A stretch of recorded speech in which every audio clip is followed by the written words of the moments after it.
What we do here is go back.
Oi oi dickheads, how are we all?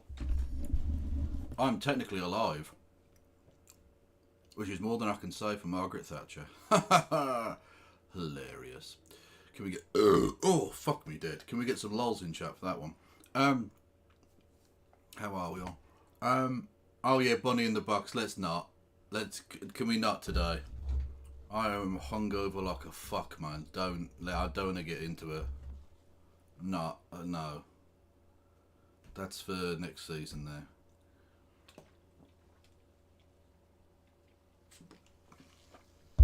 Oh. Anyway, we're going to be taking a look at some British politics stuff because why not, I guess. Seems like an appropriate way to while away one's life.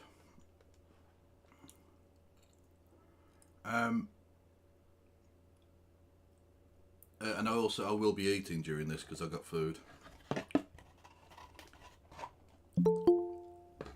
Which, if you want to fund my eating habit, and I see it very much as a habit rather than something that I have to do, you can do so in the usual ways. Trying to win over. Hello. You're right, Kev. How you doing? I'm alive. How are you? Likewise, we are breathing and we are converting protein intake into muscle energy. True. If only we lived in the socialist paradise of London where the ultra low emission zones would mean that our breathing wouldn't cause us cancer. Exactly, absolutely. All hail Sadiq True. Khan, peace be upon him. Absolutely. It turns out the ULEZ is because actually it wasn't anything to do with air quality. All it was that the exhaust fumes were getting in the way of the Catboy transformation gas that True. Sadiq Khan was doing to wokeify London. Very and true. So now he's got that. It's full on. You're going to trans everybody. Well, that's why it's called ULEZ. ULEZ, ILEZ, everyone les is. Yeah. Fact. Exactly. Yeah. Because when everybody's lesbian, no one will be. Exactly. It's perfect. It's utopian, and I appreciate that. Absolutely. So, the elections were interesting, I think is probably a way of putting it. They were. I genuinely think this is the best, probably, that the left can expect. The Tories getting completely demolished. Reform UK, not getting very many actual seats, but just sitting there playing spoiler. Yeah. The Green Party massively increasing their seats as a percentage. Labour doing okay, but not incredible. They're losing support in other areas whilst gaining in others.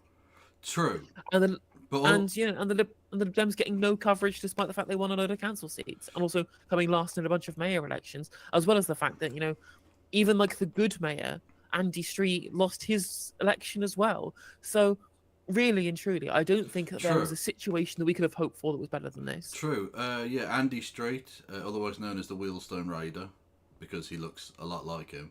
Turns out he does. It turns out it was he who had no fans, and indeed they didn't want some, and he got voted out. Even though, the very racistly abused by various Labour Party sources candidate took about 12% of the vote, most of which from Labour, and they still managed to win. Or should I say the Tories still managed to lose, I guess. Brilliant. I mean, just spectacular stuff, guys. Apparently Muslims don't count as part of the electorate, according to the Labour mathematics of it. I mean, we'll get to see some Labour opinions on Muslims when we watch Laura Koonsberg today, from what I hear. Oh, well, I can't wait, because they've been So progressive with it. So on that point, shall we dive straight in to Let's Laura's watch. utter bollocks? I'm sure it'll be terrible. She is, of course, Tory spin doctor in chief. I wonder how she's going to possibly spin this to be anything other than a catastrophe. Talk about reform. Just talk about reform, even though they won nothing. Well, exactly, yeah, that's the thing. They won 2 fucking council seats, but you'd think they'd become the new government or something. You can't move Yeah. for fucking reform this, reform that. Tell me when they've elected anybody, and then we'll talk, yeah? The Greens got 180 seats. The Lib Dems won more seats than the fucking Tories did. Not a peep. They did. Ridiculous. Hello. It wasn't till late last night we got the last few nail-biting results. So settle in. This morning we'll crunch the complete election picture. Nightmare for the Tories, Ladies and jubilation gentlemen, for Labour. we got him. Victory is ours. Here, there and everywhere. Keir Starmer's showing Labour's back on the pitch. In Blackpool, North Yorkshire, and with only 1,000 votes in it, a new mayor in the West Midlands. A narrow victory, but a huge win. We've just got chaos and division from the Tories. People want to turn One, the page actually, on one that. second. Obviously, Actually, Katie and Chat were saying Britain First got 20,000 votes in London. That's frightening. I mean, it sounds frightening on the face of it, but then when you put that into context as fewer votes than Count Binface, Yeah, Count Like- Binface won that particular battle. Yeah. absolutely, yeah, like it's not a huge amount. Look, I would, pardon me. You caught me mid-chew, I apologise. I think it's far more worrying that Susan Hall got 800,000 votes. I mean, that is the worrying part, yeah, that Susan Hall of all people. Realistically, but everyone knows she's a little better than a Britain First person. She was literally going on about fucking Enoch Powell taking back the streets of London and all this shit. That's true. That's true. If Susan Hall hadn't gotten onto Britain First's turf, maybe they would have kept their loyal supporter base and would have beaten Count Binface. Yeah, well, exactly, yeah. Yeah, no one's talking about that. The Tories taking votes off Britain First. Crazy. Yeah, it turns out putting in absolute headbanger racist freaks to try and win votes in a city that's progressive and multicultural might not be a winning stratagem. Who'd have thunk it?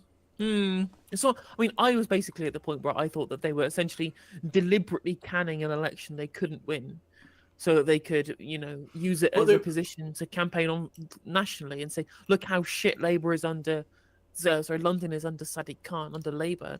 Everywhere else will be like Londonistan, if not. And that's why That's Sure, what they but- were essentially utilising But Susan they, Hall for. but they don't seem to realise if you keep running racists, you'll just have a reputation of being racist. So even if you then try and get serious at some point in the future, people are like, well, you're still racist, cunts. Like, they ran Zach Goldsmith with what I thought was the most racist campaign I'd ever seen in my lifetime, and then Susan Hall stepped up. Just mental. Absolutely crazy. Obviously, it's disappointing to lose good, hard-working Conservative councillors. I'm focused completely Hard-working, on the yeah, job mate. at Yeah, hand. good one. The Conservatives clamouring to concentrate on its victory on Teesside. But who was the winner here? Ben Houchin, the local mayor who That was what was funny about the West Midlands one, is that it looked like they were going to win, and they still ended up losing. So it was like a double loss. Not only did he lose, but they thought they managed to snatch defeat from the jaws of victory and to just ruin any good vibes they had from the Houchin win. Just it's and the Tories seem like they're just going to go with it. They're just going to go like lambs to the slaughter with Rashid. Literally, Sunak. absolutely. They're going. I've said it for a while now. I think that they have nothing to lose if they decide to run a different prime minister. Well, did you Like see, immediately change leader and then call an election. well, Like that's the best chance they have of not getting completely fucking annihilated. true, but did you see Suella Braverman literally invoking Homer Simpson, it would appear, with her digging up analogy in an article in the Telegraph today? Absolute, No, I didn't see that. absolute belter. This is genuinely true, by the way. I thought this was a spoof. It is not. Suella Braverman. Let me cut to the chase. No one wastes time over-analysing this. We must not change our leader. Changing leader now won't work. The time to do so came and went. The hole to dig us out of is the PMs, and it's time for him to start shoveling. Start digging upwards, stupid. This is, I mean, this is very possibly the leader of the next opposition. What's crazy as well is she's obviously on Laura Kuenssberg today. Yeah, indeed. She's a fucking backbencher. She's a nobody. Yep. She has no power. What the fuck is she doing being interviewed on the mainstream politics? She's nobody now.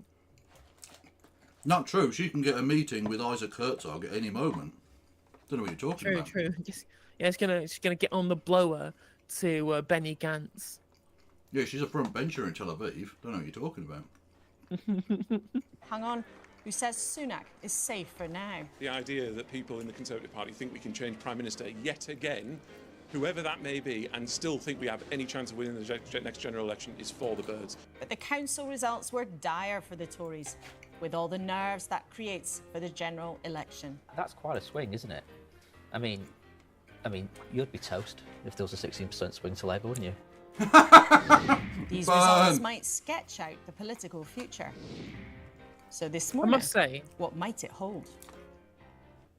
the Labour candidate for the Blackpool South by-election, he seems like the most normal Labour candidate I've ever seen in my life. How so? Labour actually doing Labour things for once by having somebody who's worked a normal job becoming an MP off the back of being a member of the trade union movement. It's a shame that doesn't happen at all ever anywhere else. Wow. A working class person in Parliament? He won't be around long. They'll trot hunt him out.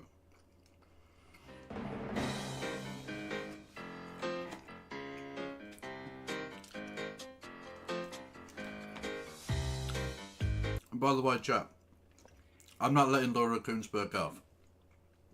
We'll get to it in the London Mayor thing, but their client journos going out there pretending that Susan Hall might have won when she lost by, was it hundreds of thousands? I don't fucking know how many, doesn't really matter.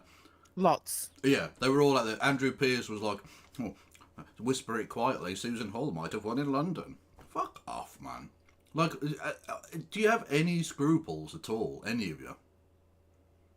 Absolute scumbags. I mean, my favourite tweet on this issue was somebody's tweeted out, the haters say that Susan Hall couldn't win this election, and they were correct. Good call from the haters, honestly. Yeah, no, the haters bang on. Yeah, fair Absolutely. play. 1-0 to the haters.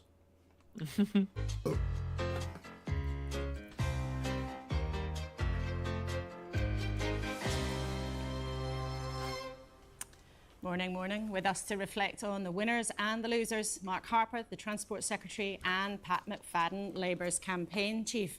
How much sleep have you had between... I'm not sure Pat McFadden is alive.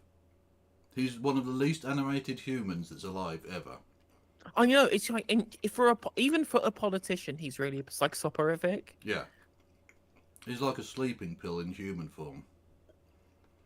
between you over there? Mark, how many hours of sleep have you had?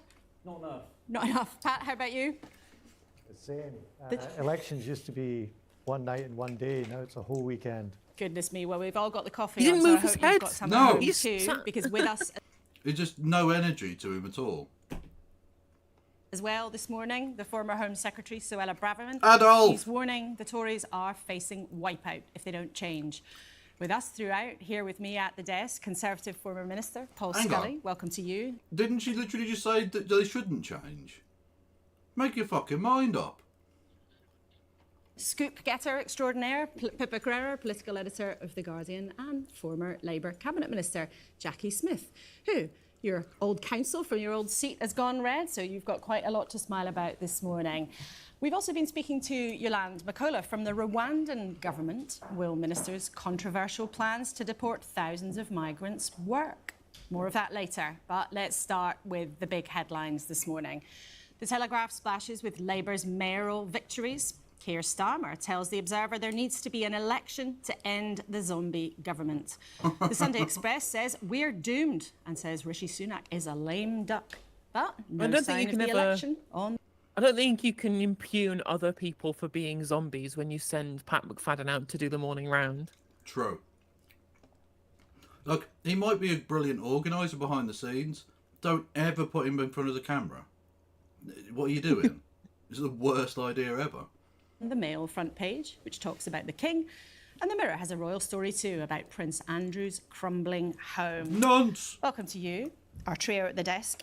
Paul, looking at these results, what message do you think the public sent to your party? I think they've sent a really hard message for us to take, that, you know, we're in a very bad place as a Conservative Party. It's always brutal for councillors that take the brunt of that, and you've seen from Andy Street when he's done a fantastic job in the West Midlands, and Birmingham have been bankrupted by Labour Council, but he's still, again, taking the brunt of that. We need people like Ben Houchen now to take up the mantle. Well, then maybe your narrative doesn't work then, Paul. Yeah. If your line here is, well, they didn't vote for Andy Street because Labour bankrupted the council, but do you think people are idiots and just thought, well, the council was bankrupted by the mayor? Yeah. Is this guy fucking stupid or something? I mean, obviously he's a Also, Tory, so he is, but like... Just want to point out, in Birmingham itself, which obviously is a subset of the West Midlands, Labour won handily. So clearly the people of Birmingham didn't want to punish Labour. Even the Tory areas of Birmingham voted Labour. Yeah. People didn't like Andy Street, particularly, and they fucking despised the Tories. So even with a bankrupt council, you couldn't fucking win. Well done. And actually showcase Oh, hang on. how Conservatives can govern in a moderate way, but we've got to take a breath as a national party, show a bit of humility. Jackie, what message do you take from Just want to point out he voted for the Rwanda thing, whilst now talking about governing in a moderate way. Just saying. Well, at least he's starting to talk about humility rather than last week when they had Chris Philp on saying, "Oh, people are a bit grumpy with the Tories, but they'll come round." I'm like, no, people fucking despise you because you fucked the country out. Or Susan Hall with, honestly, one of the most ridiculous concession speeches. Did you see this in the London Mayor thing? Oh, yeah. Like, genuinely one of the... she's a Marxist utopia with the lack of class. She really is. Fucking incredible human being. Well, I think the message we can read is from Redditch, where I fought my first election over 30 years ago, through to Rushmore, the home of the British Army. Labour were winning across local government in the Rishi Sunak by-election. And the new, was it York and North Yorkshire, which contains Rishi Sunak's seat, overwhelmingly went to Labour. Oh yeah, like I genuinely think he might be the Portillo moment of the next election. It'll be such a moment. It will no longer be called the Portillo moment anymore. It'll be called the soon. Yeah, because the Prime Minister's never lost their seat at the general election, have they? They've been close once or twice, and you've had two chancellors that have gone down. But again, that's two ever. Like, they usually, if you get to that position, they give you the cushiest seat they possibly can if you're in any danger. But, I mean, yeah, but of course, he could lose. There's no such thing as a cushy seat anymore. That's the problem. Swing. No. Yeah, we've seen in these by-elections, like 20,000 plus majorities erased. Well, nothing's safe then. Everything's a target. It could be genuinely 97-esque, where you had people like, I mean, Portillo, you know, that moment. Stephen Twigg wasn't supposed to win that. He was going to become the head of the Young Fabian Society, which is a shithouse organisation anyway. And so he stood basically to get his name out there against, you know, famous Portillo, a bit of name coverage. But they allowed him to stand only under the auspices that he definitely wouldn't win. And he won. Yeah. And they were like that with councillors up and down the country, people who were supposed to be paper candidates, saying like, am I going to win this election? I don't want to be a councillor. I just put my name down because you said, you know, you won't win. And they won. To Labour there. And in the West Midlands last night, where some thought we weren't going to win, we did. And these are the sorts of areas that Labour needs to win for victory in a general election. And as Keir Starmer says, you know, let's stop messing about, put the country first, let's have a general election as soon as possible. And Pippa, looking at both sides, and maybe even the smaller party. Then why run? Well, the Labour Party is a national party, so they have to, well, they don't have to, but it would be embarrassing if there were areas where they didn't have a candidate. So even in areas where they know they're not going to win, they run like a paper candidate, so people can vote for the party, right? Well, exactly, because I mean, you never know where your new base might spring up. You don't know how demographics are going to change. Like, there's no point in not having a constituency Labour Party and a candidate that people get behind and vote for year after year in the bad years, so that when the good years turn around, you can then turn that into a future safe seat. I mean, think of areas of the country. I mean, obviously, of course, like the Red Wall's always been pretty Labour, but you look at, for example, London. Well, the example you just give, Jackie Smith just gave, Redditch is pretty naturally Tory area. There'd have been times during the Thatcher years where that was basically unimaginable that would go Labour. Whereas now, because they kept at it and they've been able to chip away and build something locally, and now it's a good year for them, they were able to actually take the fucking place. Mad shit. Exactly. Well, look at Labour seats. Labour seats in London specifically. There is plenty of seats in London that are now never going to be Tory ever again. Ever again. That were like safe Tory seats like half a century ago. Yeah. We'll talk about them at the end of the programme, but what's your analysis of what we've seen? It looks like the national polling that we've seen consistently putting Labour ahead for months now is pretty accurate, and that we're in a situation that looks pretty bad for Rishi Sunak going into the general election. I mean, there was one by-election, which is obviously the only parliamentary seat, but even there, the Reform Party was snapping at the heels of the Conservatives, almost beat them to second place, and Labour won back that seat with a huge swing, which, if replicated in similar areas across the country, would mean that Keir Starmer is a dead cert for Downing Street. But just briefly, what about that other set of calculations that actually suggest maybe there's only 9 points difference in the overall share, so Labour isn't guaranteed? Speaking of this very specific statistic that Laura Koonsberg is trotting out there here, this is like giganta mega hyper cope. Yeah. It's like unreal levels of cope. Not only because not all of the council seats were up for grabs, not only because it was only in England and not in the rest of the country. On top of that, it was in council elections where people vote in different patterns, and there wasn't even a load of places that would usually be even safer Labour areas that were up, right? Labour have already had their round of easy council elections because lots of London councils just weren't even up for grabs today. These are hard elections for Labour to win, and the fact that they kind of got 9% ahead of the Tories even on that vote, with the amount of people they lose to Lib Dems on local level who they'd win at a general election because first past the post. Like anybody who took we projected the exact same voter percentages, put it into electoral calculus, and it means Labour are sure of a majority that they've done. The genuine, high-profile political journalists like Tori Koonsberg over here are trotting out like it's real data. These people should not be having high-profile journalism jobs. Absolutely. Well, I look, if we say that the European elections are representative of the country and we proud that out, then Nigel Farage becomes Prime Minister because UKIP won all of those fucking votes. It's almost like transferring one set of election results to another for a completely different parliament is ridiculous and silly and not remotely applicable. There's cope and then there's just lying, basically, using numbers to say whatever you wish them to say. Yeah. Well, I think it looks at the moment that Labour will be in Downing Street. But as you say, it's about how big that majority ends up being, and that will be crucial for them in terms of how they end up running the country and what sort of freedom Keir Starmer has. Labour has some way to go. I think the interesting thing about this set of results is that it showed that they're winning in all sorts of different types of places. So winning back 2019 type areas, they lost to Boris Johnson's Conservative Party, winning in Brexit areas again, and also their own vote was holding up in some of their sort of key support as well. Well, in any election, the map is always just as important as the numbers in a way. So the big headlines, as we've been hearing, a disastrous set of results for the Tories in lots of places, the loss of all bar one of the 11 mayoral contests, defeat in the Blackpool South by-election with a massive swing to Labour, and third place in the council elections after the Lib Dems in terms of the totals. The Prime Minister is fond of saying stick to the plan, but Reform got as many votes in Blackpool South as the Tories did. Lol. Like they almost came second. That's how funny that result was. Yeah. European elections. Well, I was doing a call back to when we used to be in Europe. The point is that in different elections, people vote very differently. Well, Phil did that in our debate when they said, at one point, Brexit Party were polling with Labour because they were where the Tory votes had gone to. And I was just like, this is a completely set of different elections that you're talking about polls for here. And it was like, no, it was just after the European elections, actually. And like, yeah, but it was under the auspices of it. Like, come on. Yeah, ridiculous.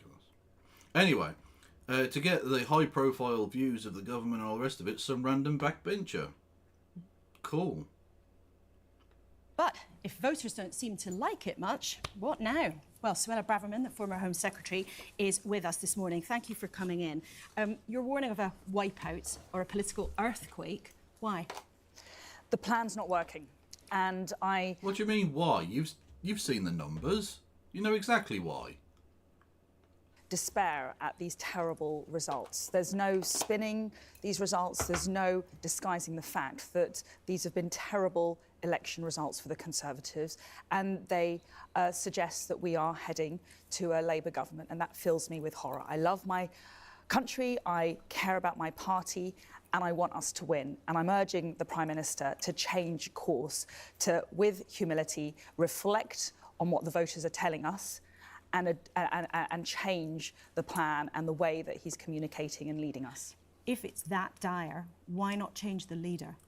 Listen, I just don't think that's a feasible prospect right now. We don't have enough time, and it's impossible for anyone new to come and change our fortunes, to be honest. There's no Superman or Superwoman out there who can do it.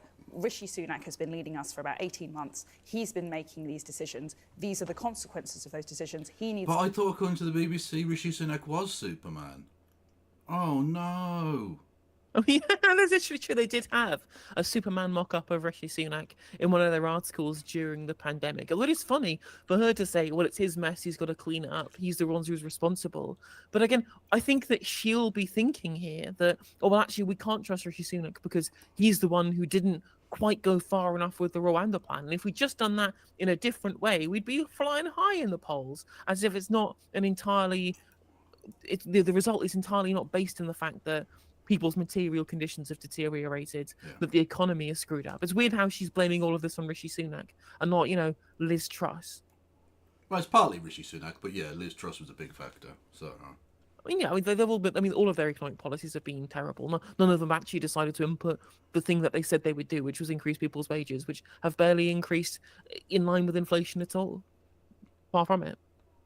To own this, and therefore he needs to fix it. What does he need to do differently then? You say he must change course, but what would that look like? I think the problem is that our voters are on strike. They're not coming out to support us. We've seen that with the turnouts, and we've seen that by losing Conservative strongholds. When I was knocking on doors in the Midlands, in London, in the South Coast, Conservative voters were saying to me very often, we're lifelong voters of your party, but you're not a Conservative party anymore, and we can't vote for you. So what does the Prime Minister need to do? I think he needs to show people that he really cares about some of the things. So, but it'd be interesting to see what she takes from that.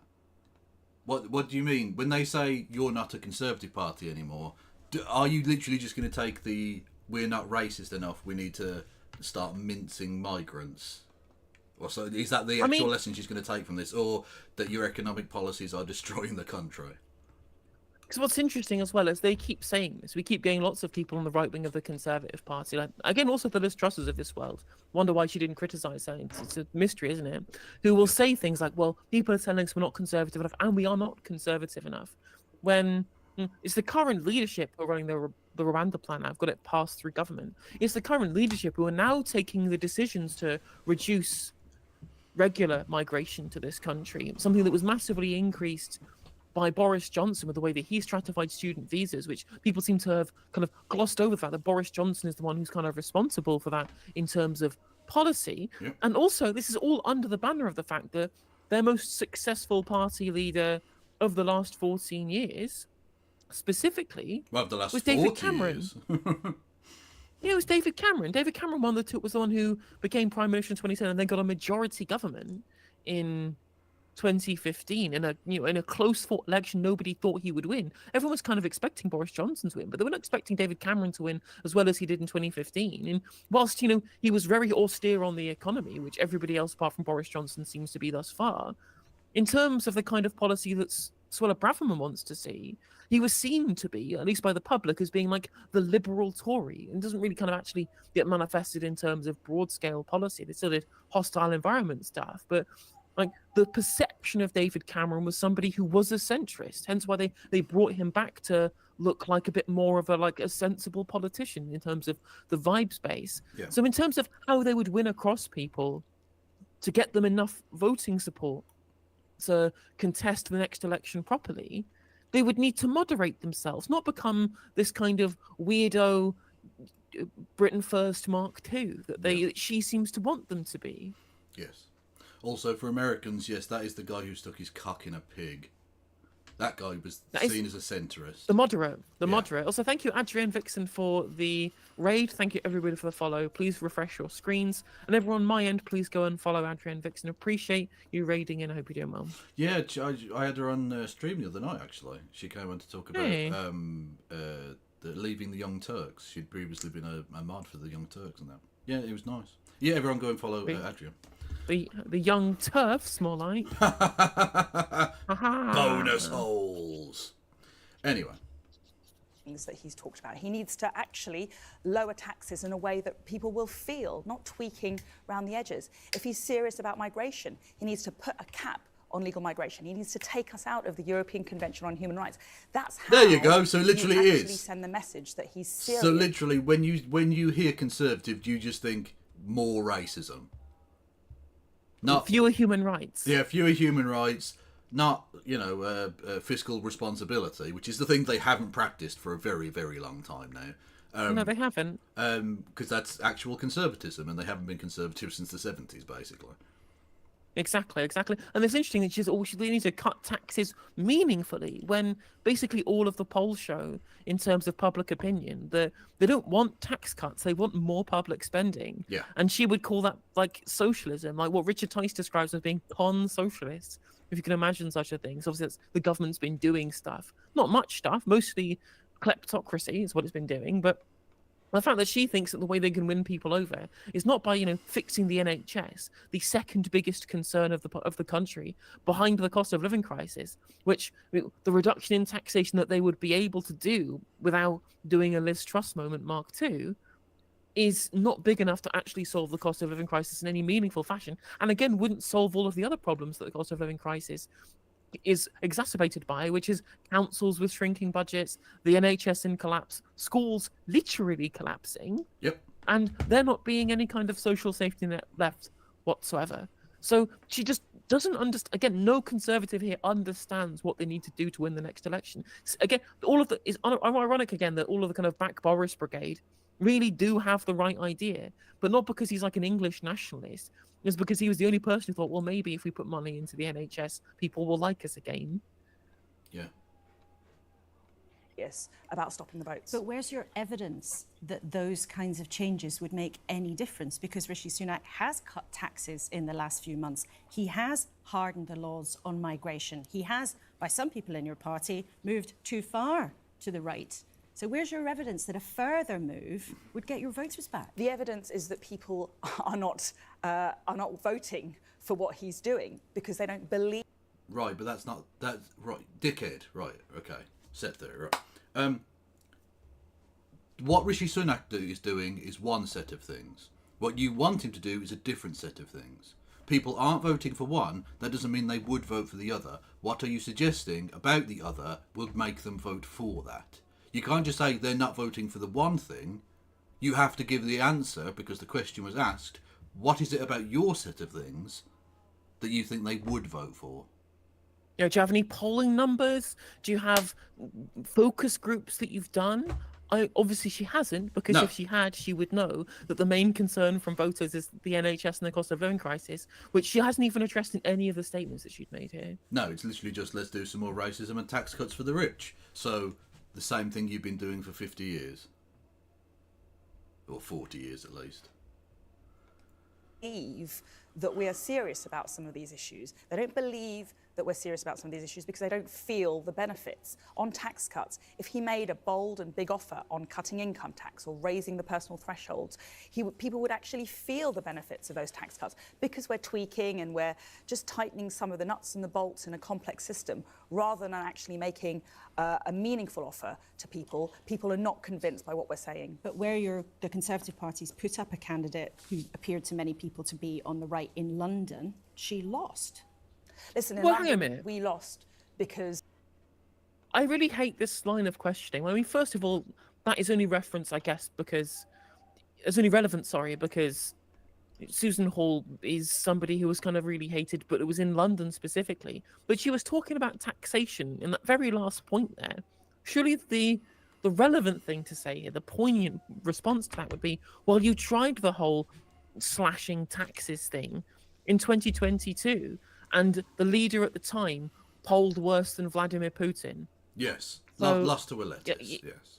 Yeah, lost to a lettuce. You became an international humiliation rather than just a national humiliation. Yeah. And you think you want to do that again? Like, we already. What's the definition of madness? Doing the same thing over and over again and expecting different results? Okay, but just look. You know, I'm a radical centrist. I do have to just push back a little bit here and say Liz Truss. Yes, she was an absolute catastrophe who destroyed much of the country, but she also did murder the Queen with her bare hands. So. And she's quite funny. Swings and roundabouts, you know. She's got good meme value. She is pretty good. The pork markets will never die. That is a meme for the ages.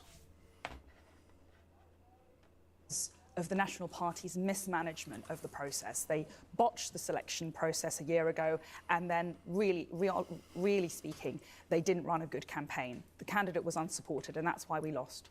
Are there... Oh, throwing Susan Hall under the bus. Oh! I mean, I can't true, believe but, in yeah. one of the most ethnically diverse regions of the country, she was somebody who openly praised Enoch Powell and called it Londonistan and spent all of the election debates saying how terrible London was and how much she hated it. Yeah. I can't believe she couldn't win over the population. It's madness, isn't it? Mm. It could only have been the fact that the Conservative Party leadership didn't back her enough. Yeah. If anything, if they'd backed her more, that would have made them look worse in comparison. Yeah. They'd have got the stink on them. Yeah. And actually the kind of marked contrast, because obviously I've taken a bit of interest in the West Midlands race, naturally. The marked contrast, Andy Street is a twat and looks like the Wheelstone Raider, but you can tell from both him and the Labour guy who won, they actually both quite like the place. They seem to actually genuinely be proud of being from here and want to govern the place and they seem to give a fuck. Which was so contrasting with the way in which the London campaign was run, where Sadiq Khan was like a boring but, sensible governing guy, and Susan Hall was like, London is the shittest place on earth. Why are you running to... Go away then, I guess. Like, why are you trying to run for the place? Like, you fucking despise it. Leave then. What?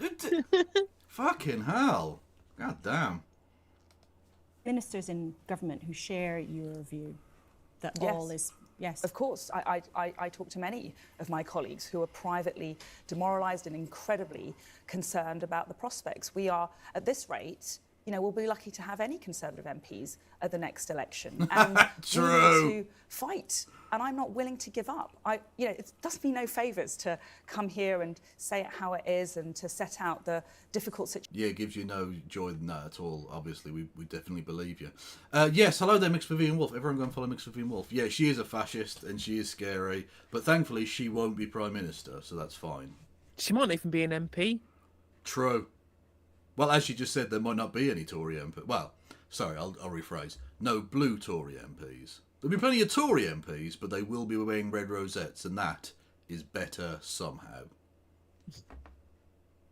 Situation that we're in. But I owe that honesty to my colleagues. I owe that to you and the British people who are crying out for a Conservative Party to vote for. Except I think some of our viewers might feel this morning... Yeah, they've got one. It's called Reform. It already exists. You ceded that ground, and they've stolen it from you. Okay. Some others in your party might feel actually it's people who have been criticising the Prime Minister in public, people who have been playing political games and thinking about their own futures that are part of the problem here. I What do you say reject to that. them? Listen, I'm not in government. I'm not making the decisions on our Again, policies. oh God. I'm not... It's so infuriating, the kind of Westminster-centric nature of journalism in this country, which is like, well, maybe people are being put off because people internally in the party were airing their frustrations. How about, right, for one moment, you acknowledge people's material conditions, Laura? I know I say it all the time. I'm like a broken record, but it's true. I keep saying it because it's true. People hate the Tories because the Tories have screwed up the country. Like, it's really not a difficult, circle you need to square here. True, and I actually, further to your point, it's something it's so obvious when you kind of look at it. From the perspective of the Tory leadership and the Labour leadership, the Red Tory leadership, they view politics as just a thing that's happening in Westminster. That's it. That's all that happens there, right? Politics is a game to be played by rich people at Westminster. And you can tell that in the way in which she doesn't give a fuck about the economic interests of the people of the country. She just thinks, well, I'm going to make the strategic analysis of, if I'm more racist, I might get to become leader. That's it. She's just doing a political calculation that isn't really based in reality. And Keir Starmer had the same thing. The genuine shock and disgust and racist fucking outbursts from Labour sources are the fact that Muslims, and not just Muslims, but Muslims being, you know, a significant portion of this, voted against them in these elections because of their horrific stance towards the Gaza-Palestine issue, was something that they were so shocked by that they just thought, well, it's like they believe every single issue can just be kind of negotiated away. It's just a thing that if they just do politics at Westminster, the people will just fall in line because they owe them their fucking votes. And they were disgusted. They were like, why have the Muslims done this? How dare they? We said some vaguely nice things. They said Hamas has lost us the West Midlands mayoralty. We did. Yeah, I went through it on stream. I was not complimentary. Yeah. It was the Middle East that lost us this election, not the West Midlands. Get to fuck, you absolutely miserable bastards. You sick, twisted fucks. People don't want to vote for genocidal fuckery. Stop it. They're putting forward legislation to ban smoking and to vote on pedicabs. We voted more on pedicabs and on banning smoking, I voted against it, than we've voted on meaningful healthcare reform or fixing social care or improving mental health care. We are not delivering for the people. Right. We're not delivering the policy. You want to have healthcare reform, which I can only assume from her perspective means privatisation, which the public doesn't want. You also say you want to have more investments in things like social care and in mental health care. Where are you going to find the money if you also want to do tax cuts? Magic Money Tree. Magic Money Tree. It's there for the tax cuts, as we found out in September 2022. Yeah. Was it Labour had a position on it? Last time I checked, they still flip-flop depending on which journalist they're talking to. Well, that's basically true. Yeah, they do. They do that. But, like, I mean, Keir Starmer coming out and saying they do have that right when talking about Israel literally cutting off the essentials of life. That's going to stick with Keir Starmer for a very long time, so it fucking should. Anyway, if you're enjoying the content, and why would you not be, you can hit the follow button and subscribe. You can do bits messages, 200 bits or more for text-to-speech on my end, 100 more or more on No Justice's end. You can also become a member on either of our YouTube channels and do super chats there. It's only 99p to become a member. It's cheaper than a can of Red Stripe. True. Also, yeah, she's going on about healthcare reform and mental health care and stuff. You do realise Rishi Sunak's staked out the position of fuck the disabled, right? Like he literally did that last week. You didn't seem to have a problem with that. Policies that people want. And it's a disgrace that we are trailing up against Labour, led by Keir Starmer, who has the charisma of a peanut, who is overseeing a party which is... I mean, yeah, but have you seen Rishi Sunak? Have you seen you? Like, none of you have any fucking charisma. It's the Rizless Parliament. It's a rabble of hard-left maniacs who would undo Brexit, who... A rabble of hard left mania. The most right-wing government, the most right-wing Labour Party that arguably has ever existed. I mean, it depends on what issue you're talking about. Like, in terms of like macro policy, I guess they're somewhere in between, like Brown and Callaghan. But in terms of things like the welfare state, they're just Tories. Like, yeah. For example, it's like, David. He's David Cameron. Yeah. Yeah, exactly. In terms of that, like, 'cause obviously, the nationalising the railway stuff and like public investment in industrial strategy, that's very kind of Callaghan-esque, right? 'Cause it's not quite Wilson, definitely, but it's it's kind of brownish, but a little bit more lefty. Okay, you needn't nitpick on a historical point. Basically, arguably the most right-wing Labour government or Labour Party we've ever had, and they still call them hard left. I mean, exactly. Like the idea that they're anything close to hard left and not indeed like centrist at the very, very, very best. Yeah.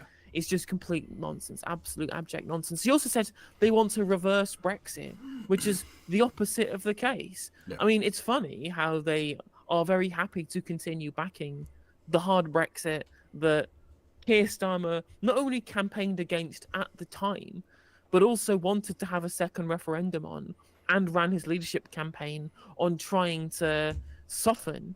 But he now completely backs it wholeheartedly. Again, whatever you want to feel about whether the tactics of that are correct or not, it's just not true. And it's also very funny that the FBPE crowd, who were mad when Corbyn did want soft Brexit, is now absolutely fine with Heath doing hard Brexit. Yeah. I mean, there was a reason that the Keir Starmer bingo, one of them was make Brexit work. He did say it a lot. Who would open our borders and who would indoctrinate our borders, institutions and our schools with politically correct madness. But given all we the shouldn't be changes that you've trailing had- to the degree that we are But given- against this Labour. Wow, she has learned none of the lessons at all. She is a fucking lunatic. She has learned none of the lessons as to why they're hated. Exactly. Yes, she's here. So, well, all of Labour get in, they'll start talking about pronouns. And I was like, first of all, that's already happening under the Conservative government. Yeah. Like, if you want to get mad about people being taught politically correct things, not that they're necessarily getting taught that, but they're certainly being taught more liberal positions than what she would be accepting of. That happened under your government, mate. Like, that's you. That's on you very specifically. Yeah. And second of all, again, the idea that that's people's concern and not the cost of living crisis, because these people just don't know, they don't understand, they don't, or even care. That's why they get all kind of mad when people say that the economy is screwed up, because they're like, but look, the economic fundamentals are getting better. I'm like, well, the fundamental money that's in my pocket paying for my dinners and my rent, or whatever it might be, if you're somebody who rents, that hasn't. Yeah. But they don't experience it because they're all homeowners. They're all, I mean, they're MPs. They're on 90k a year at this point. Yeah. So of course they don't experience what real world people are going through, and they can only, under that mentality, think that it's purely cultural stuff that can be to blame here. Yeah, she's trying to position herself as the Fox News candidate in Britain. Okay, we'll see how that works out for you. Oh, you want to come on? But yeah, is it alright if we pop a link to Viv as well?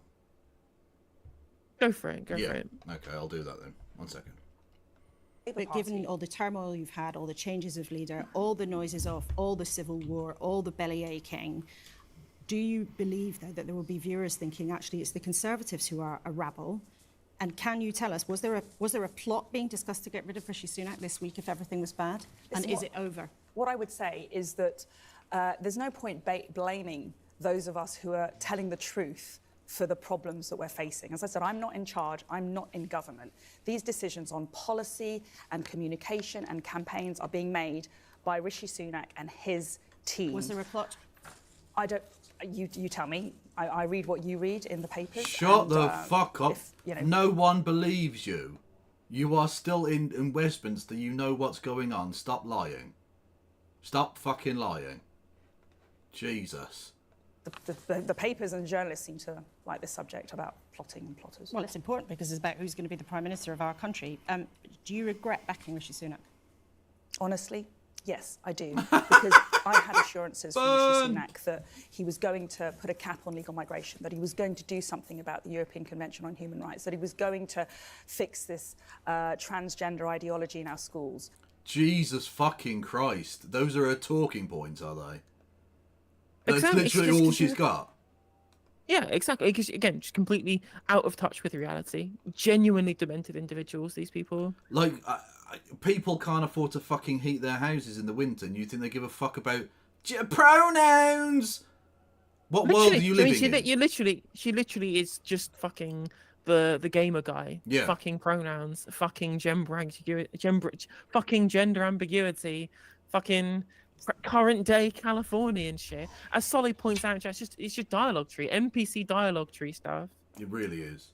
She's got her talking points and she's just going to go through them. Which is pointless having her on. Laura! You're a journalist. He hasn't done that. Allegedly. I want our party to win. I want us to beat this feeble Labour Party, and I want to save our country from... Feeble? They just crushed you. Like, I'm loath to give any benefit because the Labour Party are dog shit. By the way, check your Discord, Viv. Yeah, absolute dog shit, but they just absolutely annihilated you. They've been stealing fucking 15 and 20,000 majorities off you at by-elections. If they're feeble, I mean, you're on life support. They're bullying you. Keir Starmer. I'm not going to give up. I'm still going to fight, even if it makes me unpopular. I'm going to speak the truth because that's what the 400 councillors who we lost this week deserve. That's what the authorities that we lost this week deserve. We are not going to fix this problem unless we're honest about it and we change course in reflection with some humility to what the voters are telling us. Okay, Suella Braverman, thanks very much indeed for coming in this morning. And Mental point. case. Kind of fast. Again, it's fascinating that she talks about humility in what was essentially a leadership pitch. Lovely. And it's exactly the complete opposite of humility. And again, she's out here just trying to say that, well, when I was in government, we were going to do what the people wanted. I'm like, you didn't do what the people wanted. You were in government as a cabinet minister for the entirety of the period when your polling was in the toilet, both under Liz Truss and under Rishi Sunak, and indeed under Boris Johnson, like after the Partygate stuff killed the polling as well. Like the idea that her position as Home Secretary was something that was kind of holding the government together, holding their polling up. It's nonsense. It's complete nonsense again, because she just recites NPC dialogue tree statements and expects that to be a path towards political victory when all it is just circling the drain of not having any real kind of route to any kind of victory whatsoever. True. Hello there, Mixed Vivian Wolf. Hey, how you doing? How are you, more importantly? Up and down. Yeah, amazing on, I guess. Well, who's underneath you if you're going up and down? Ayo! Ayo, or something. Yeah, I don't know if she cares, Helena. I gotta be honest with you. I don't know if she gives a shit. I feel like Suella Braverman knows the Tories are absolutely fucking cooked, and the point of her public persona at the moment is not to try and persuade the Conservatives to go a different way so that they can win the election, as she says, but to separate herself out and say, I was opposed to this at the time, and we lost a we got absolutely trashed in the general election. But if they'd have gone the way that I said, then we'd have done so much better, and just put herself in line for a leadership position. I think that's why she got herself purposefully fired. She didn't want to resign because that makes you look weak. And she didn't want to stick around to be the last lifeboat off the Titanic sort of thing. She wanted to get out and distance herself for a few months before then inevitably throwing her hat in the ring when Rishi Sunak fucks off to California next week or whatever, Well, not next week, but whenever the election happens. That's my layperson's political analysis of the situation. I say layperson. I've been watching these people pretty intently, but yeah, the crazy thing. Sorry, go ahead. Oh no, I just said it's all just power plays. But yeah, go ahead. But yeah, like the crazy thing though is that she keeps saying all of the stuff that they're basically already doing. So it needs to be tough for illegal migration. Well, they're doing that. It needs to be tough for on the welfare state. Well, they're already doing that now as well. They already cut taxes. They already have people, essentially insulting dead trans people in the House of Commons. Again, of course, I mean, you're absolutely right. She is trying to create this large separation between what she perceives the current position of the party to be and trying to demarcate herself as being of a different sort and say, well, if you'd listen to me, then we'd win the next election. But she'd also want to at least try and be able to foment that as being something that would be an electoral position for them to take anyway. But they're already trying that and it's not working. So I don't see how far that would necessarily get her. I mean, might make her leader eventually, but the public will still look at it with the same disdain they're currently looking at the Conservative Party. Maybe I'm just more fucking cynical. But I mean, I'm not saying that it's you're not- necessarily wrong. I just think it's a stupid strategy. No, I just think that the only reason that the Tories are collapsing so fucking hard is because they lost the confidence of the media establishment, right? Especially after Liz Truss's absolutely horrific premiership. They pissed off a lot of rich people, and a lot of rich people sort of changed their backing to the Labour Party, right? Keir Starmer's been courting a whole bunch of Tory donors. The Murdoch press have been like, we're going to go super easy on Keir Starmer. We're even switching their support to him in some instances, you know? Yeah. And I think if Labour come into power and are milquetoast and shit, right, that right wing spin machine is just gonna ramp up again, and I think the Tories have a very good chance of winning the next general election. You know? I mean, they certainly will if Labour don't actually do anything good, which they basically told everybody they're not going to. So, Yeah. I mean, we have that to look forward to. Yeah, usually with a vaguely kind of centrist or centre-left party coming into government, they've said they're going to do nice things. Will they actually do any of them? Whereas with this Labour Party, they haven't even said they're going to do the nice things. They've said they're going to do some pretty cunty things. Yeah, exactly. Yeah. So like, it can't get better because they're not even planning to pretend to try and make it better. Yeah, I mean, what has been Keir Starmer? Just for my own personal edification, because I'm interested as a disabled Briton. What has been Keir Starmer's response to Rishi Sunak's recent assault on personal independence payment? I think he continued to just masturbate, didn't he? He didn't break stride. I haven't seen any response from Labour whatsoever. What I did see was them. Was it breaking from the promises they made to trade unions on workers' rights on May Day? Yeah. But absolutely nothing about the idea that Rishi Sunak is going to try and push people who get PIP. That's for mobility. That's for extra things that disabled people need for living. If you're getting PIP, you're not just on the basic, oh, I'm too sick to work, I've got a sick note from my doctor thing.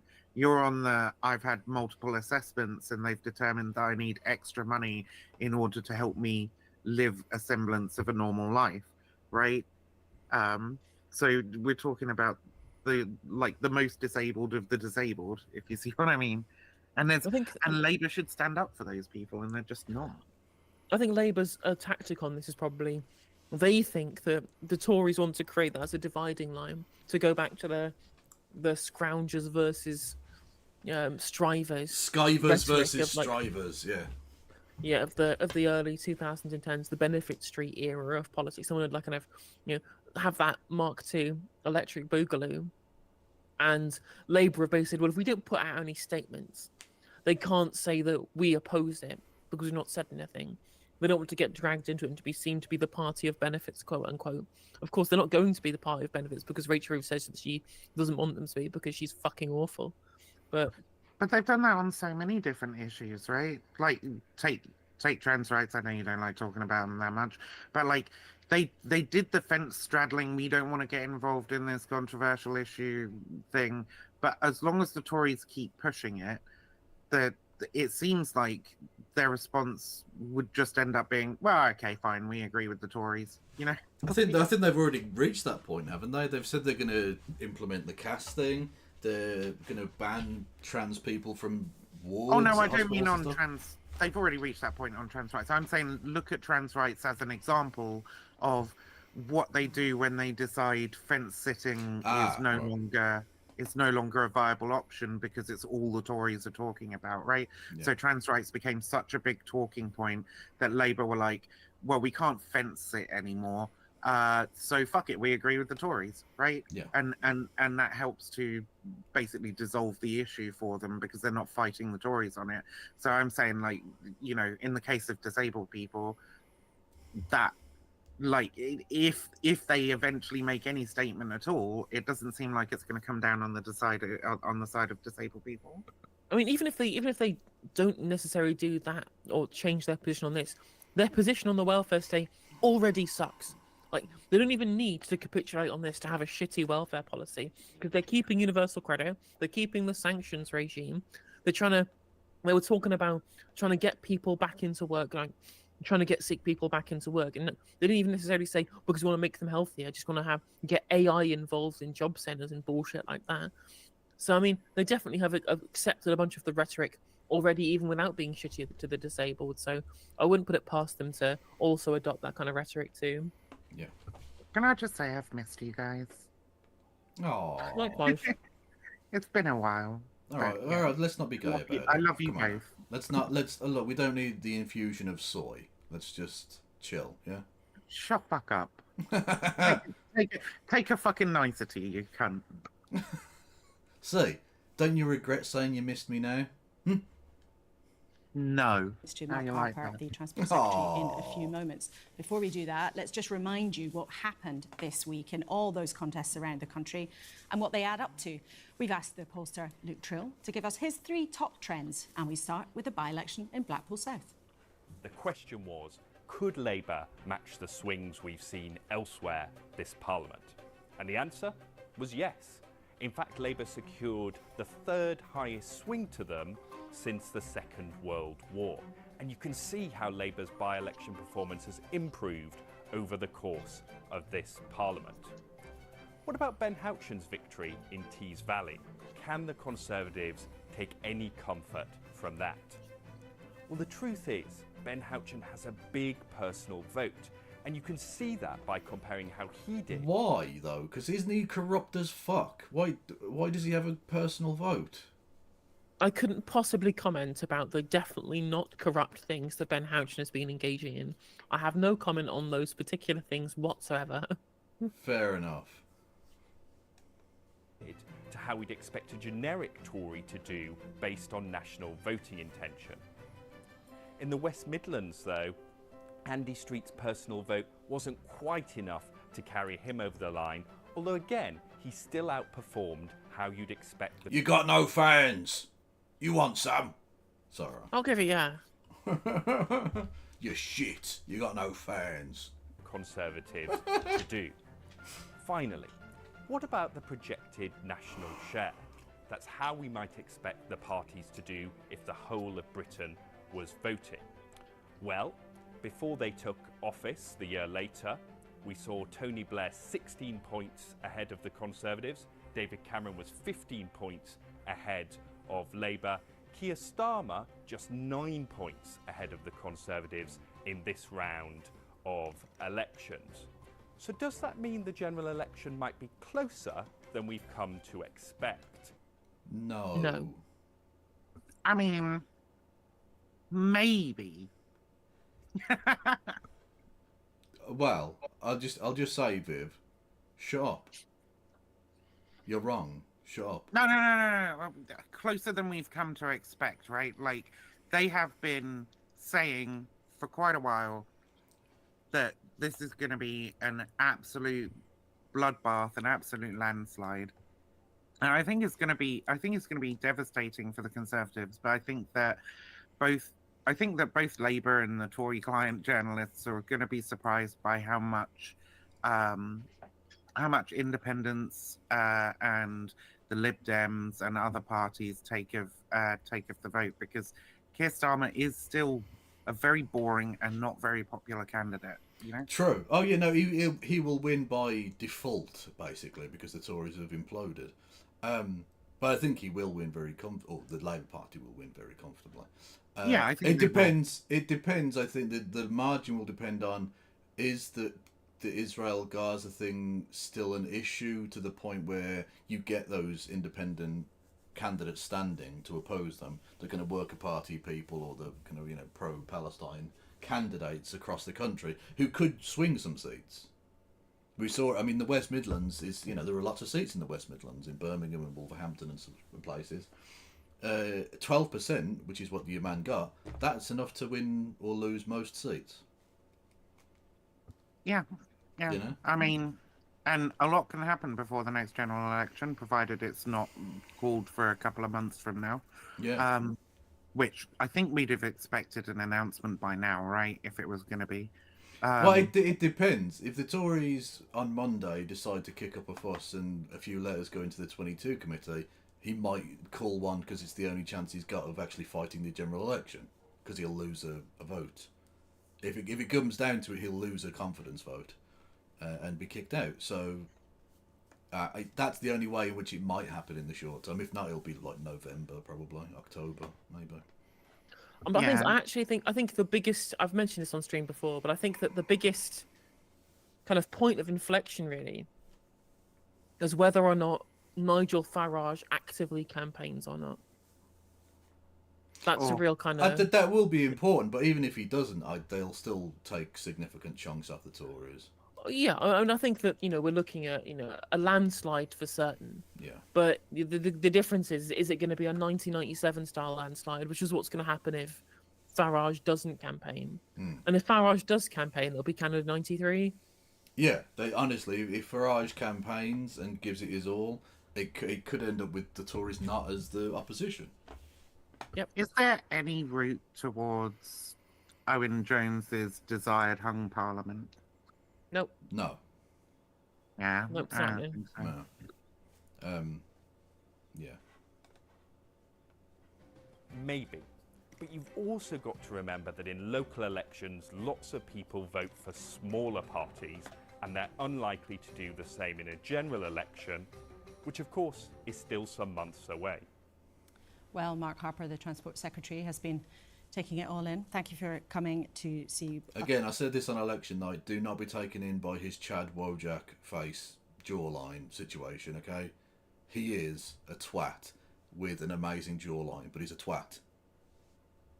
This morning, you'll have heard there Suella Braverman, your former colleague, has essentially said you have to change your approach or you're going to die when it gets to the general election.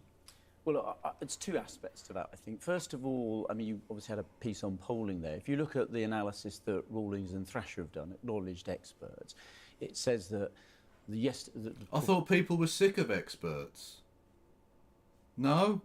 When they agree with you, they don't. Okay. Cool. Performance over the last few days means we're looking at a hung parliament, so Labour wouldn't get a majority. That's a better position. That means the election's outcome's closer than the polls are suggesting. So my read from that is... They are literally running with this bullshit. The election isn't a foregone conclusion, and you shouldn't take the voters And for you're saying granted. it's all to play for. So it's when all to you've play lost for. all of these councillors around the country. So You've it's all- lost well- everything apart from the mayoral election results. Yes, I think the national equivalent vote share, the analysis that's been done by Rawlings and Thrasher and that thing there showed that it's closer than the national polls. You shouldn't take the voters for granted. It's everything to fight for. There's a lot to do. I absolutely acknowledge that. On the point about policy, I think the Prime Minister is focusing on what the country's priorities are. So that's about reducing taxes on working people. We've done that twice already this year. That takes time to feed through. Focusing on stopping the boats. We've got the Rwanda legislation on the books, and now we need to see flights taking off. And then the Nobody final really is cares obviously about stopping the priorities. boats. They really don't. No. Like people will say it when they're asked, is illegal immigration a thing that you care about? They'll say yes. But ultimately, is anyone changing their vote on that basis? The thing is people would care. They would genuinely care a lot if there was this irregular migration crisis happening and there wasn't a cost of living crisis. If this was like the 2015 era Conservative Party, low interest rates, low mortgage rates, middle class people don't have any real problems, it's just poor people that have problems, then they would be able to coast off of this kind of immigration scaremongering kind of rhetoric and say, well, look, the vote's the main issue, because the core voter base that actually decide elections, which is middle class people who don't have any actual problems under the current administration, wouldn't be turning away from them, and they wouldn't have to try and win back. They could say, well, we'll be the ones who deal with the only thing that you can be concerned with is what you're reading in the Daily Mail. But no matter how many times the right-wing press try and propagandize you during a cost of living crisis, it's not going to cut through like struggling to pay the bills cuts through, or struggling to feed the kids cuts through, which is what's happening at the moment. And again, not just in poor families, in middle-class families as well.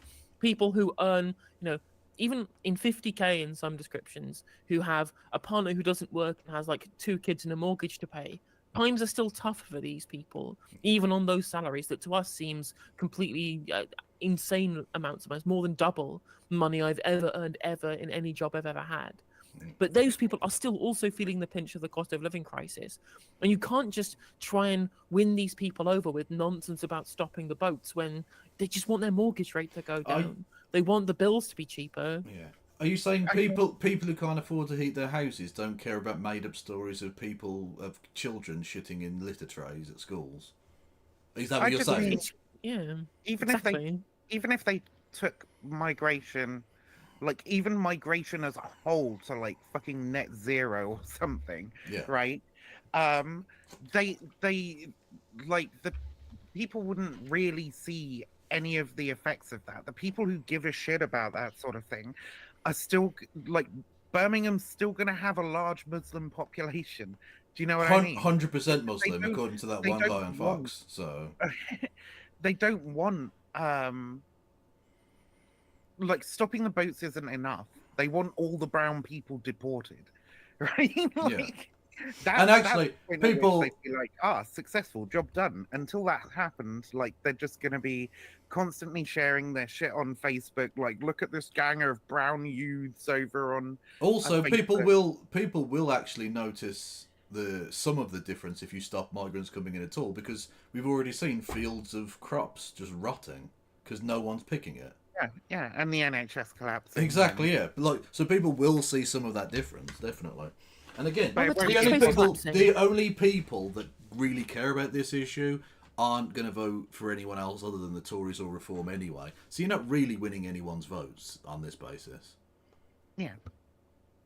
It's not going to turn anything around for the Tories, just being more racist or just being... well, not even... Because the thing is, they've had huge amounts of migration come into the country, way more than there were under Tony Blair during the mass migration years, as the fucking Daily Mail like to scaremonger.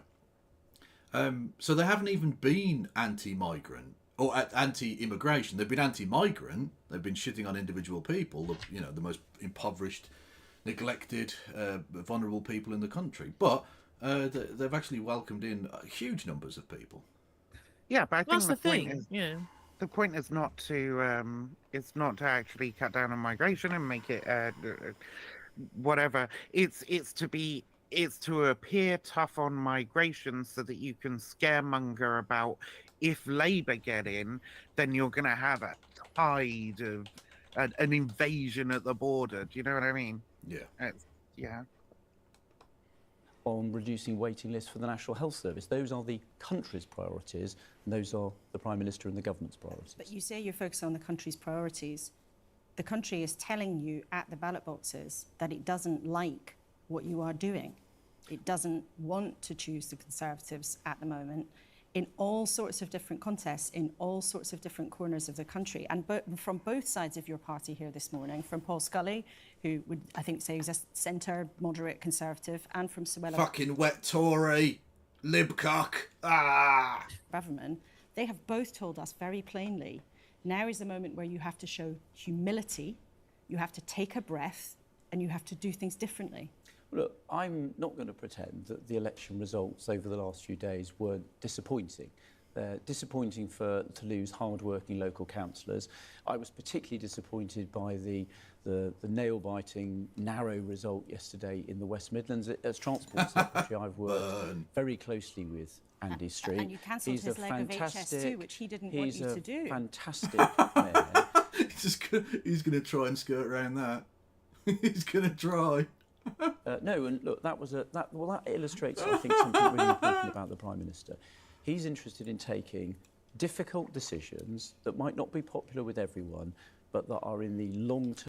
Cancelling HS2 was popular with no one. No one thinks that's a good idea.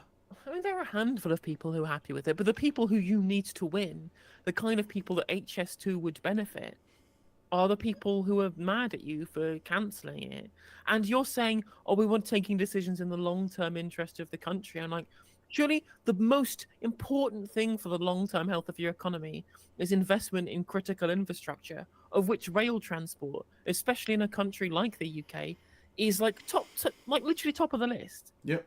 So it's almost like it actually was a political decision and wasn't in the country's interest, and funnily enough, wasn't even in the party's interest either. Yeah. Like, the big three, like, literally a trilogy of failures. A triumvirate of derp. Yes. Yeah, absolutely. But I've said this before, and I'll say again: we're just a replacement bus service nation. Yeah. That is what Britain has become. Interests of the country. They weren't in the long-term interests of Andy and Street. are the right decision. Well, I disagree. Every single penny of the money we save. You from can't disagree cancelling with the Andy second Street's phase of H. opinions. Yeah, that's not exactly. You can't just disagree with. Those were his opinions. I disagree that they were his opinions. He fucking said that they were his opinions. Yeah, exactly. What the hell are you talking about? And he wasn't the only Tory mayor and local councillor who was disgusted by what you've done here. Up and down the country, people were not happy with this shit. Fucking hell. Again, if you thought that HS2 would be accepted by the public as being in the long-term interest of the country, why is nobody voting for you? Yep. HS2 is being reinvested in transport, and I was in the No, West it Midlands isn't. just Stop a few weeks lying. ago with Andy Street for the launch of a £1.75 billion Midlands rail hub, improving the connectivity of Birmingham The point across here, the Secretary country. of State, is that it's not just about what happened in the last couple of days, which in many places for you is dire. You got hammered in the local council elections last year as well. You've lost 7 by-elections And this under is Rishi. one of the beauties of the electoral system, and it's one of the rare ones, is that you can't argue with the result. It is what it is. You can try and fudge it and spin it however you like. The people have told you to go fuck yourself. You know? Like Galloway played it up enormously when he won, didn't he? He just kept saying, well, I don't give a fuck what Rishi Sunak says. The people of Rochdale spoke. And there's really no coming back to that. They did. That's it. It's end of story. You can't argue. You can't argue they were wrong because they get to make whatever decision they fucking like. Sunak.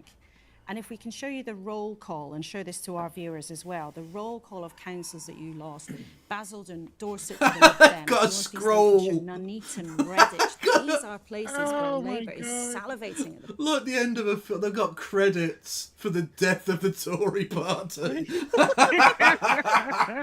in memoriam, Conservative Party, 1750 to 2024. Yeah. prospect of taking your MPs. You've been losing under Rishi Sunak time and again. Look, Don't you think you need to change something? Look, I'm not going to pretend they weren't disappointing results. It's always disappointing. I was out campaigning with lots of people across the country, and it's always disappointing when you lose hard-working Conservatives. But the point here is, doesn't this give you evidence that you need to do something differently? And if you don't do anything differently, and you just say, stick to the plan, aren't you sticking your fingers in your ears when the electorate is telling you time and again they are not impressed? No, look, I think the message, if you covered it on your piece there, the message from the election success in the Tees Valley was about... Jesus Christ! The Tees... How many people live in the Tees Valley, mate? It's probably not that many. 1 million, maybe? 5? Yeah, I don't know. But either way, you've got 600 fucking seats to go for. Oh, no, You lost Haven 650. Council. Yeah. Haven Council's like an army base. Yeah. Like, how are And Labour they- living well- in Haven? Like, they have control of the council. Yeah, they lost fucking the Aldershot military base. The fucking Aldershot went for the Labour Party. Mate, you fucked it. But it's just like, absolutely. It's... But this one election where we narrowly managed to hang on in a place where no one fucking lives. Brilliant. Where on top of that, we had to deliberately campaign as not being the Conservative Party. Our candidate didn't mention the word Conservative anywhere in his campaign or in any of the campaign material. Yeah, Andy Street. I showed. Were you on stream with me? I can't remember. But I got his leaflet thing through during the campaign for the mayoralty of the West Midlands, and he didn't. He was so not Tory that he didn't even use blue as his colour. It was in green. It was in green. Isn't It was in solid green. The only indication that this guy was a Tory was literally the stuff they have to legally print at the bottom, right at the back, where it says in tiny font, printed on behalf of X, Y, and Z for the Conservative Party, and then his address. That's it. Other than that, you would not know he was a embarrassed Conservative. To be a Tory, as all Tories should be. Yeah, exactly. Yeah, they should be embarrassed. Yeah. It's just they know that electorally it's fucking cyanide. Mad shit. plan, delivering on the plan. And I think at the moment we've made a lot of progress on those priorities I was talking about. You know, inflation's down to just over 3% from the 11%. But the point there is that Ben Houchin in Tees Valley seems to have been able to communicate to his voters that he's able to achieve things. Rishi Sunak does not seem able to communicate to voters that he's achieving the things you claim. I want to put these to you. These are comments from some of your own council leaders who lost.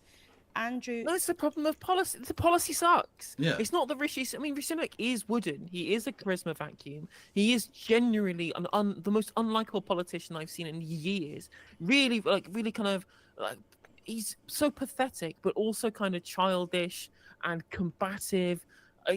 In terms of going to the pub for a pint, like bottom, I think like of any post-war prime minister, he is the least likely to be invited to the pub. I wouldn't bring him to the pub because he's so short he might get ID'd, and that's just embarrassing.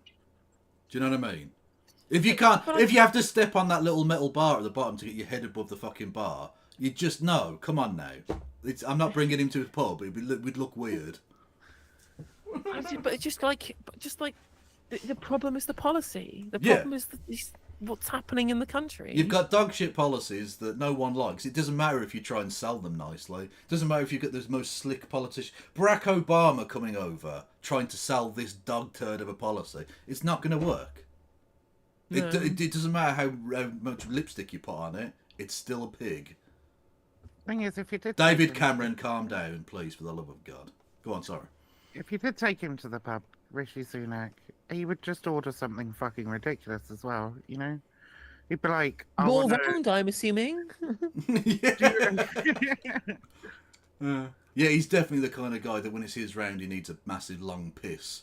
Yeah, definitely. He's that guy. Jeffries. You don't become that rich by fucking spending money, do you? Mm. Council leader of Thurrock Council. He said people were unhappy with the government. They didn't like the message that was coming out, the plan. So that's one of your own side who lost this week is saying they don't like the national plan. Another, Andrew Baggott, who was leader of... I'm going to give Rishi a pass on very specifically this, when I'm like, I don't think the people in Thurrock, of all places, were voting against the Conservatives because of national policy when it comes to council elections. I'm pretty sure most of them, very specifically, were voting because that leader of Thurrock Council bankrupted the council in the most corrupt fashion possible. It's honestly, I feel kind of proud of just how corrupt that they were. It's kind of an achievement, really. You know, it's like seeing somebody's like handbag get stolen, but like really, really competently. Yeah. Sorry. So what did they do in Thurrock? Oh, it was an absolute nightmare. So they were essentially investing in like these kind of Ponzi schemes. Oh, let me bring up the article about what was going on in Thurrock Council corruption. Thurrock launches fraud claim against businessmen behind council's disastrous deals. A businessman at the heart of the selective deals that bankrupted Thurrock, blah, blah, blah. According to legal filings, Thurrock has issued... The latest development follows a 4-year investigation by the Bureau of Investigative Journalism, which last year exposed how Kavanagh appeared to have cheated the Essex Council out of as much as £130 million. He used the money to buy luxurious assets, including a country estate, a private jet, a yacht, and a fleet of supercars. Fucking hell. Revealed that Kavanagh and his companies had vastly exaggerated the value of the group of solar farms it had invested in using money from the council. Thurrock poured £655 million borrowed from other local authorities. Yes, into that was the one. Yeah, they borrowed from other councils into bonds to buy the company owned by Kavanagh so that he could buy the farms. Kavanagh had previously told Bernadette he was misleading the council and the allegations of fraud. Oh my God. He's got to be, and he's like a friend of somebody on the council then, right? Presumably, yeah. The council remains in a precarious financial state following the collapse of its investments. In November 2022, figures showed that its failed investment policy had left a budget gap of nearly £500 million. Fucking Jesus fucking Christ! Thurrock, £500 million. Thurrock is not a big place. £500 million. £500 million for fucking Thurrock. God damn. Jesus Christ. Since then, it has declared effective bankruptcy and its financial affairs have been taken over by Essex County Council. Permission to impose... Oh my god, I grew up in Essex. Thurrock was given permission to impose a 10% council tax hike with a local referendum, increasing Without a local referendum. Oh, sorry, without a local referendum, household bills by £100 per year. Jesus Christ. Yeah. Again, just I don't think they were busy fucking siphoning money out of the purse to give to their fucking mates. Yeah. Well, that's Tory party policy, isn't it? Isn't that Yeah, just I what mean, they do? I mean, it is, but you got to do it like measuredly, Yeah, right? yeah. Like you can only bankrupt the country like once or twice every couple of years, you know? Yeah. $500 million You can't 500 million for fucking Thurrock. Like, come on now. Yeah, you see, stolen. So he literally stole £500 million from one constituency. Crazy. Absolutely Crazy stuff. mad. So Fucking lunacy. Oh, that's what the fuck is People need to be in prison for that shit. You know Yeah. what I mean? Oh yeah, absolutely, yeah. Yeah, 100%. Thurrock is a town with 164,000 population, and it's £500 million in debt. Holy fucking shit! It's tiny. It's a small ass place for that kind of debt. That's mad. That's mad shit. Basildon Council, he said there's a real immense So dissatisfaction. yeah, you know what? I'll give Rishi a pass on Thurrock. I really don't think, even if you'd been super awesome, I don't think they were in a good place for that election. People on the ground. How could they even afford an Say to election? them, you're just not going to change anything. No, what I would say is the plan is about delivering it. The plan is working, but we haven't. Well, but we haven't got all the way through to the end of it yet. So, take inflation. It was 11% when the Prime Minister became Prime Minister. It's now down to 3.9. This is a message all the way It's not through, all- isn't it? Yeah. It's like when the electorate see the results of the things we've been doing, they will change their tune. And who knows? Maybe that actually seems like the only fucking argument they could possibly make, because they can't point to the way things are now and go, "Aha, we've improved things so much," you know? Yeah. Because they fucking haven't. They got to be like, the sunlit uplands are just ahead. way down to the Bank of England's target of 2, when they'll start being able to cut interest rates, which will make a huge difference to hard-working families. We've done part of the plan on dealing with illegal migration. So yeah, this fanfic of what's going to happen is fun, but what you actually going to do? Like, yeah, it's definitely going to go down to 2%. We can guarantee that because we're the government, and then the Bank of England, which is independent, will definitely do the thing we want it to do. Brilliant. Down by 30% year on year at a time the number of illegal migrants coming to the European Union was up, but we haven't completed that plan yet. We've got the Rwanda legislation through Parliament, opposed every step of the way by the Labour Party. And your own voted lords. against it hundreds of times. Now we have it on the books. We can now get the flights going to Rwanda, a steady rhythm of flights. That No, because they're going to be challenged in court. You won't get flights off the ground anytime soon. Oh, well, whoa, Kev.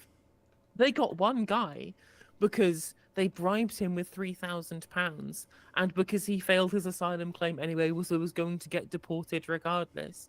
That's the same, right, as actually deporting people without having their asylum claims heard, which is the point of the Rwanda Didn't he plan. actually want to go to Rwanda too? Yeah, literally, he elected to do it. It was like the option is we either send you back to your country of origin, which you claim you're being oppressed by, with nothing, or we'll give you £3,000 and we'll take you to Rwanda because it looks good for us. It's like, I'll take the 3K and avoid going back to. It's like a fucking game show. You can go back to your country of origin, or Rwanda, or the mystery box. $3. What the £3,000 is probably quite a lot in Rwanda. Yeah. Or steel. Yeah, well, presumably he gets the housing as well, right? He doesn't have to pay Yeah. rent for that, I imagine. So he's got £3,000 in English hard currency, or British currency, which in Rwanda is like God knows how many years' wages on average, and free housing. He's probably fucking quids in.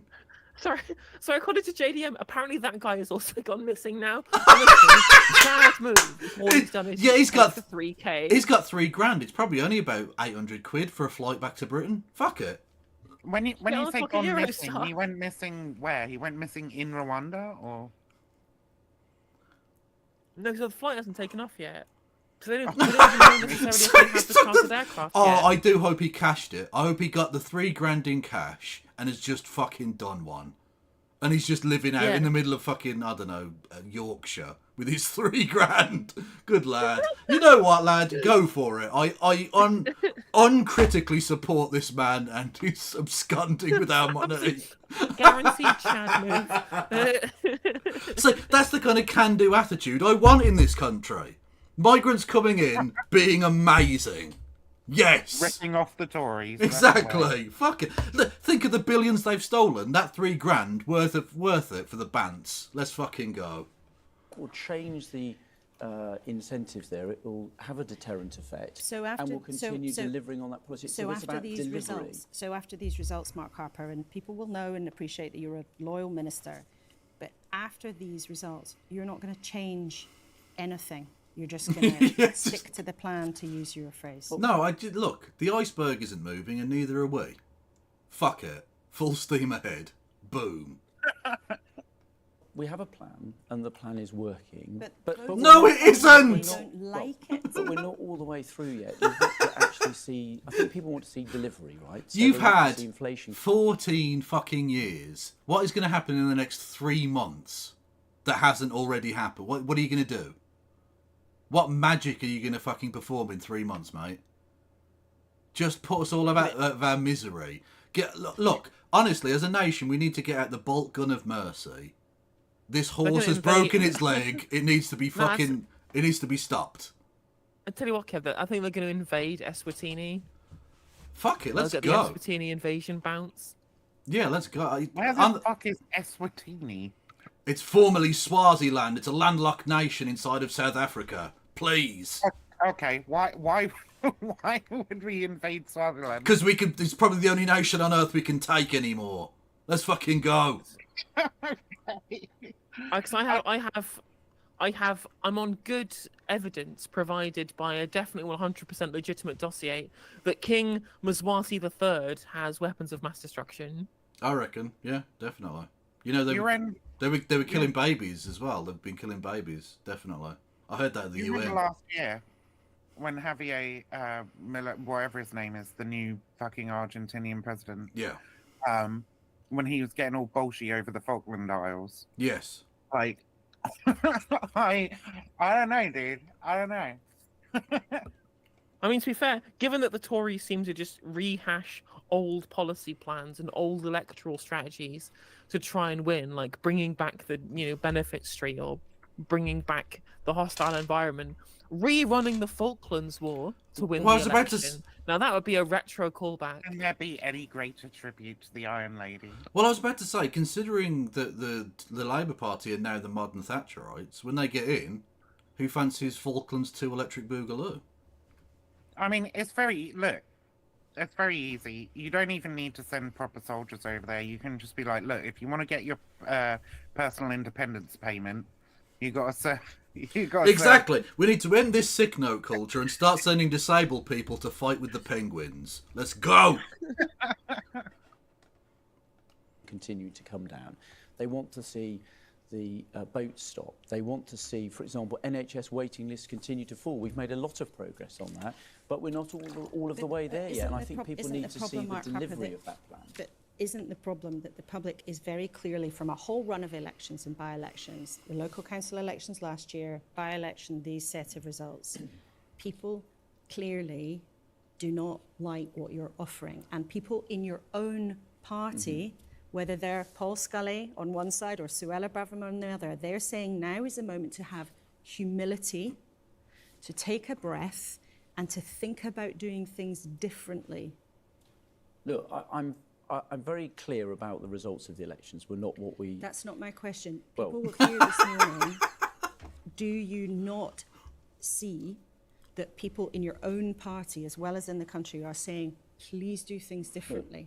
The public want us to focus on the things they care about. And we can see very clearly, you refer to the polls a lot. The polls are very clear. The public care about the economy. We've had a pandemic. Talking about real election results. We've had a pandemic.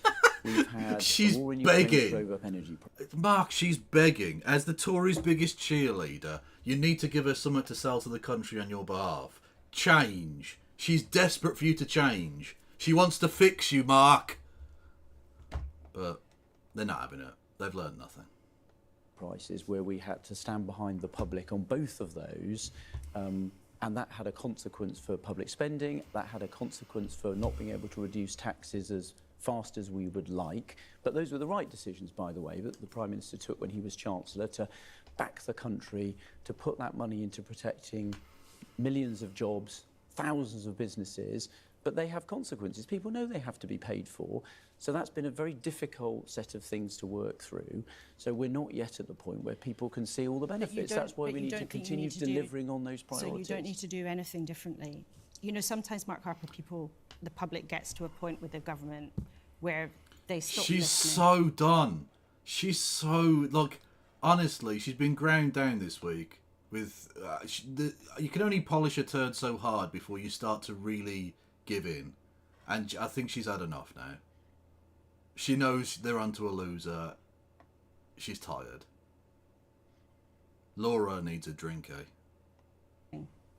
Where it feels like the mood is so done, so exhausted.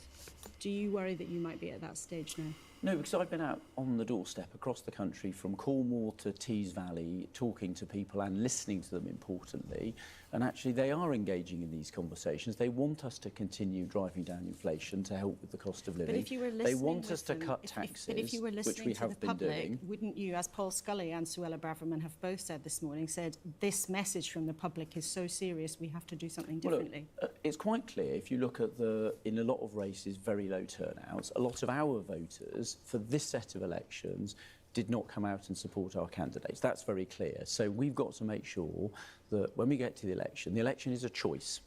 It's a choice between who's going to be Prime Minister at the end of the year, Rishi Sunak or Keir Starmer.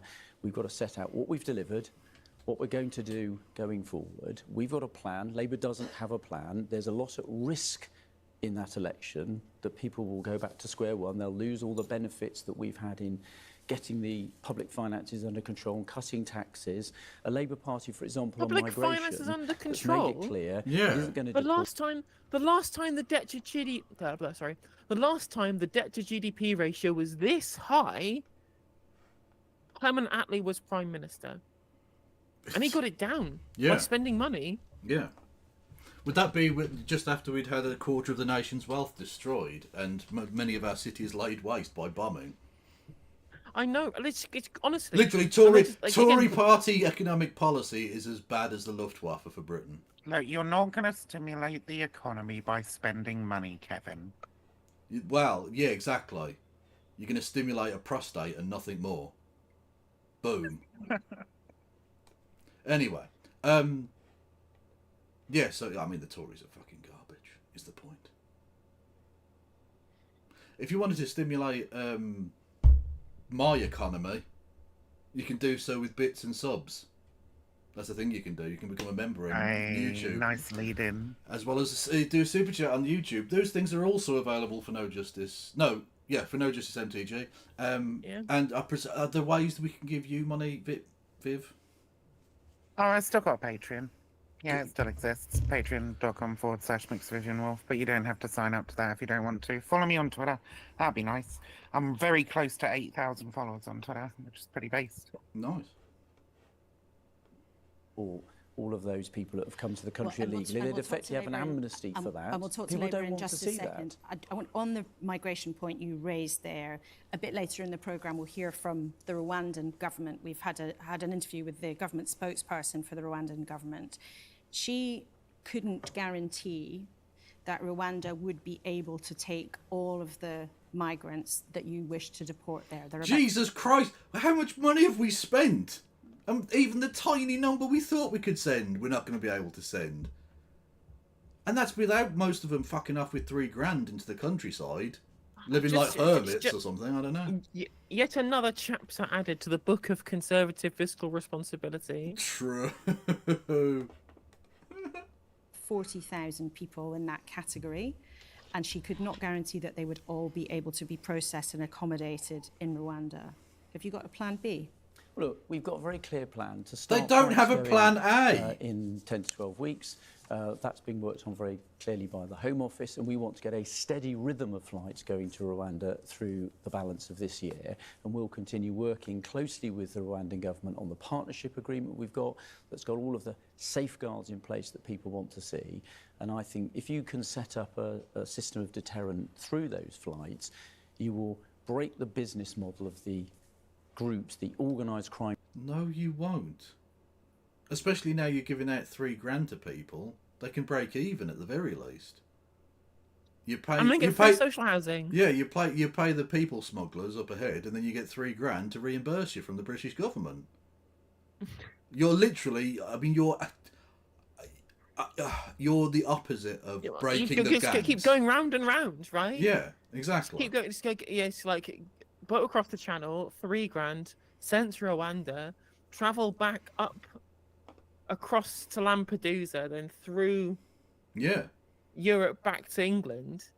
Well, take your $3,000 again and fuck off to Rwanda and repeat it. Well, that's what he means by a steady flight. He means like a conveyor belt. Like the migrant equivalent of one of those sushi restaurants where the migrant just keeps going round and round and round in the circle. Brilliant.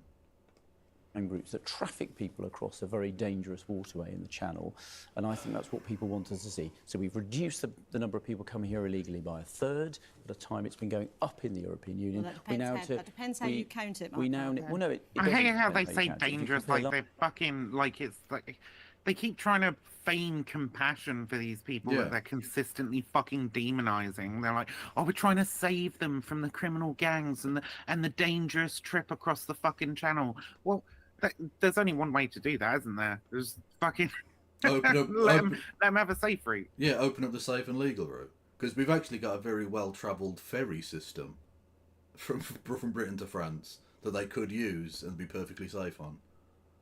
But no, you're going to force them to go in rickety boats, knowing that loads of them will die. You have the blood of these people on your hands, Mark Harper. You do. He does indeed. Last year to this year, it's down by a third. It was up heavily in the European Union. So we've made a lot of progress, but I accept there's still more to do, and the public want us to see us deliver on that very clear commitment. Okay, Mark Harper, thank you very much indeed for coming into the studio this morning. You had an extremely busy few days and not enough sleep, so we're grateful to you for coming in. Thank you very much. Do you want to ride him any harder there? That's just his fucking job. Oh, thanks for coming on, Mark. Oh, you've had a hard day, haven't you, love? Do you want a foot rub? She does look fucking exhausted, doesn't she? Like when she was talking about, do you think people are just a bit exhausted? Like, it just stopped listening. Like, it really felt like that was the first time I've ever seen her say anything fucking honest at all. She was just communicating her own thoughts and feelings on screen. Just like, I am so fucking tired of this shit, Mark. Please give us some. Wait, Mark? Fuck, yes. I already forgot his name. Yeah. I'm so tired of this shit, Mark. Please give me fucking something, anything. Our plan is working. Thank you so much for coming, Mark. Well, I feel very Labour, illuminated. unlike the Tories, have been celebrating this weekend. Yesterday afternoon, Sadiq Khan comfortably won a third term as Mayor of London. But you said that wasn't going to happen. You said it was a much tighter race. Is it? Oh, it's almost caned it. Just 275,000 extra votes. Yeah, you just 9 out of 14 consistencies. Is it just you, Laura? You and your cohort of Tory fucking client journalists just repeating shit that Tory HQ asked you to put out there? Is that literally what's just happened there? You fucking clowns. And then after a series of nail-biting recounts, Richard Parker won to become the first Labour West Midlands Go on, mayor. Dickie lad. Phenomenal, said Keir Starmer. The Tories felt that they were entitled to victory here, that they could use Andy Street as some sort of crutch for Rishi Sunak's weak leadership, and that they didn't have to be in touch with the priorities of the people. Can you imagine a less self-aware statement than that? A man who has taken progressive votes, Muslim votes, just general human votes for granted across the country, whilst chasing 20,000 Tories in Essex. Embarrassing. Yeah, not much to say to that, is there? Fucking. And a completely different campaign. But it wasn't all rosy for Labour. It lost control of Oldham Council after losing seats to independent candidates who used to be in the party but quit over its position on the Gaza conflict. And Labour lost out to the Greens in Bristol, who've become the largest party there. Well, See you later, Thangham. It's been fun. Oh god, it's going to be so satisfying to watch Thangham Debonair lose her seat. She's been Honestly. coping so bad. She's been coping so bad on Twitter. It's been delightful. Actually, many, the result wasn't so bad, actually, really, when you think about it. Yeah, you got your fucking ass handed to you. But it's gonna be nice to see the Greens possibly get a few more MPs. That would be such a result. Yeah. Chief joins us now. Good morning. Thank you for coming in. Like Mark, you've not had much sleep, so we appreciate you putting your alarm on again. Now let's start with where there were problems. You lost control of Oldham Council. You lost seat to the Greens in Newcastle and Bristol. Do you admit that the approach you took to Gaza has cost you? Look, we've had tremendous results overall. If you take Oldham there, for example, which you mentioned, I think Gaza was a factor, but it's not the only one. There's some hyper-local issues in that local authority, which means we've lost seats there for a few years running, long before anything happened in Gaza. So I think it's a bit too easy to ascribe every difficult result just to one issue. There have, though, been lots of places where there was evidence of that, where there were Labour councillors who have already quit the party over the position on the Middle East. Well, and indeed, okay. there was lots of evidence. Let's not try and one-side this. In that it's not just Gaza, is it, Laura? Like, we just had the Momentum co-chair quit the party, and they explicitly mentioned in their resignation statement, of course they did mention Gaza, but the whole, child poverty thing, the whole kid starver jibes. Most people actually, of course, the Gaza issue is that thing that pushes somebody over the edge as they watch their support for their party disintegrate. The same way that a lot of the red wall kind of older types who were kind of naturally drifting conservative but needed a thing to push them over the line to change colour was Brexit, for example, or the second referendum and the Brexit betrayal that they would have seen Labour to have engaged in 2019. Like, most people, I think, that are going away from Labour are doing it because of their abandonment of progressivism more broadly. Of course, internationalism too. Yeah. But it's a combination of all of these things. It's not just, again, as they're trying to paint it, well, Keir Starmer's lost the Muslims, so what? Which is essentially the media line on this. Yeah. They keep Keir talking about Starmer said Muslim it. they keep talking about Muslim community. They keep talking about Muslim communities abandoning Labour, or Hamas costing them the West Midlands mayor, which they didn't want anyway. And I'm like, no, it's everything. And also, it's not just Muslims that care about Gaza. Yeah, exactly. Don't one-side it, right? The Labour Party are shit in a number of ways, and they've lost votes for many different reasons. Yes. But yeah, Keir Starmer said it, didn't he? He said, if you don't like the changes we've made to the party, leave. And a lot of people did, yeah. People have, yeah. He's not popular. Well, it's fine. It's fine though. That's just them shaking off the fleas, Viv. Yeah, exactly. And then they wonder why the fleas won't vote for them. Oh no! Literally, the fleas. all of the Starmerites on Twitter saying like, "Oh no, you're a Tory neighbour. He told us not to." Even outside of that specific context, on BBC Breakfast, an interview with Rachel Reeves, they said a bunch of people do want to see more taxes on the wealthy, and Rachel Reeves' explicit response was, if they want to, they can express that at the ballot box. I'm like, yeah, okay, I'll do exactly that, Rachel. I'll vote for the party offering a wealth tax that you guys won't offer. You're telling us to vote for other people again and again and again, and so we're going to do it. Like, what else should you expect? Keir Starmer and his policies are not popular. He's going to become Prime Minister because the Tories have disintegrated. He won't be... He will be probably the least popular elected Prime Minister of my lifetime, I guess. Maybe John Major in 92 wasn't very popular. He's not a positive approval rating, though. I think it might be the first time in ever in recorded history since we started doing these kind of polls where somebody will have become prime minister on a negative approval rating. Amazing. There's lots of anecdotal evidence, as well as things like in the Birmingham mayoral contest in the West Midlands, of an independent. No, not the Birmingham mayoral cut. That isn't a fucking thing.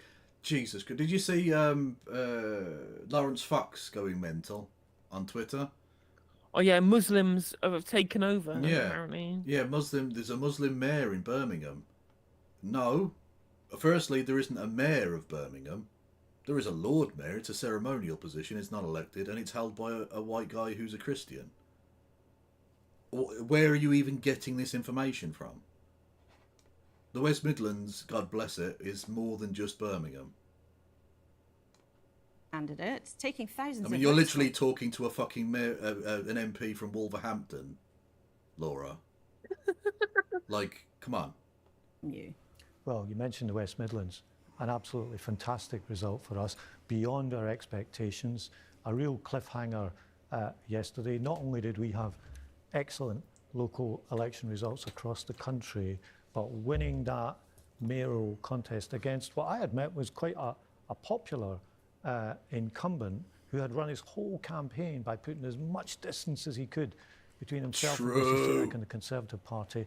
An absolutely tremendous result for us in the West Midlands But last there night. is an issue, though, is there not, with people's concern over the approach the leadership's taken to the Israel-Gaza conflict. And I want to show people and you a quote from Ali Milani, who's chair of the Labour Muslim Network, who's been looking across the country. He says, our positioning on Gaza is going to have a serious electoral consequence. If I was a Labour MP in Bradford, Birmingham, Leicester, or parts of London or Manchester, I would be seriously concerned.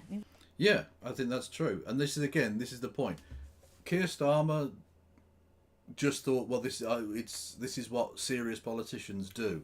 They just do the thing that the Westminster bubble tells them to.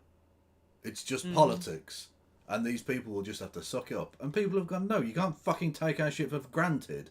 You want to do a genocide? I'm not fucking voting for you. Fuck you. Exactly, 100%. I'm glad that they have being shown up for that. But unfortunately, the problem is that they think that they can regain the trust of this section of the electorate. And I'm like, no, like, you had your opportunity to oppose it when it was happening. You can't retread your steps and U-turn on this one. I know he's a big fan of U-turns, but this is something that won't be bought by people. You know, like, at this point, we could have had proper pressure on our government to stop selling arms to Israel, to use our vote at the Security Council to call to immediate ceasefire half a year ago. Yep. Our government didn't do that. There was no pressure on them to do that at all, outside of people, like hundreds of thousands of people on the streets demanding it, but no politicians outside of one Caroline Lucas and a gaggle of SNP MPs who are actually bothering to try and hold our government accountable for their position in terms of the geopolitical positioning of this issue. And that's a fundamental failure that can never be atoned for as far as the Labour leadership is concerned. And of course, you know, if you want to see where you can vote to try and ensure that you have people who won't do that in future, the Green Party called for a ceasefire in November of last year, literally 6 months ago. And they are the best placed people to beat the Labour MP. Freudian slip there, sorry. Because in Bradford West and in Birmingham Ladywood and Leicester South, Greens are in second place there. If you want to unseat your pro-occupation, your pro-genocide politician, that's where you've got to place your vote. I'm genuinely thinking possibly of going to Ladywood and maybe working for them, because I've grown to despise the Labour Party in a genuine way. They're not, again, it's not, you're not giving me harm reduction. There's no reason to vote for you.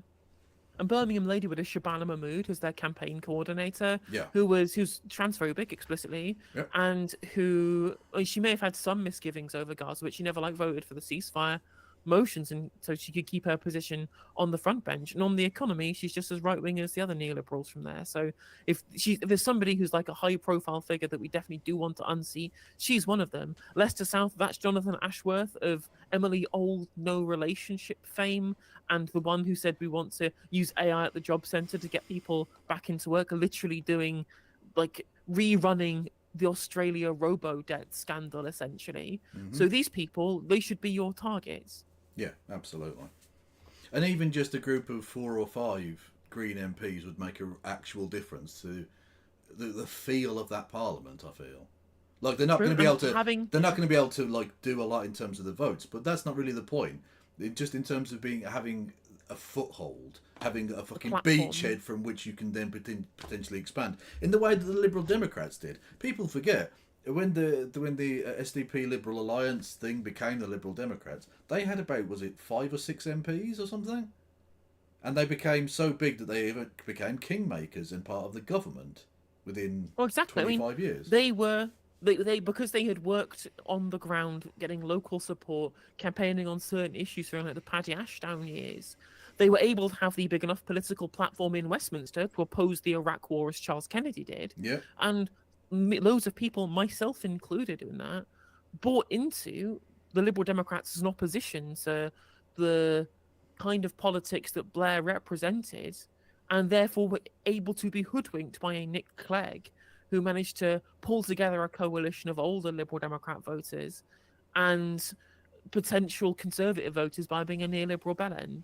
True. Shame I was conned by that absolute stone cold wanker. Absolutely. Look, no justice, LTG. Literally. Wrecked. What do you say to that? Look, I understand why people have got strong feelings about this issue. Thousands of people have been killed. There's a great impulse to help people who are in a terrible situation. That's something that we But this is share. about Keir Starmer's position that he's taken. Lots of people in your party have wanted him to call directly for an immediate ceasefire from the start of this conflict, and many people objected to some of his language at the beginning and are not happy with the leadership's approach. What do you say to them? What I would say to them is that the better life that people want for the Palestinian people is something the Labour leadership shares. If we're fortunate enough... No, because they were fine with the cutting off of power and water and internet.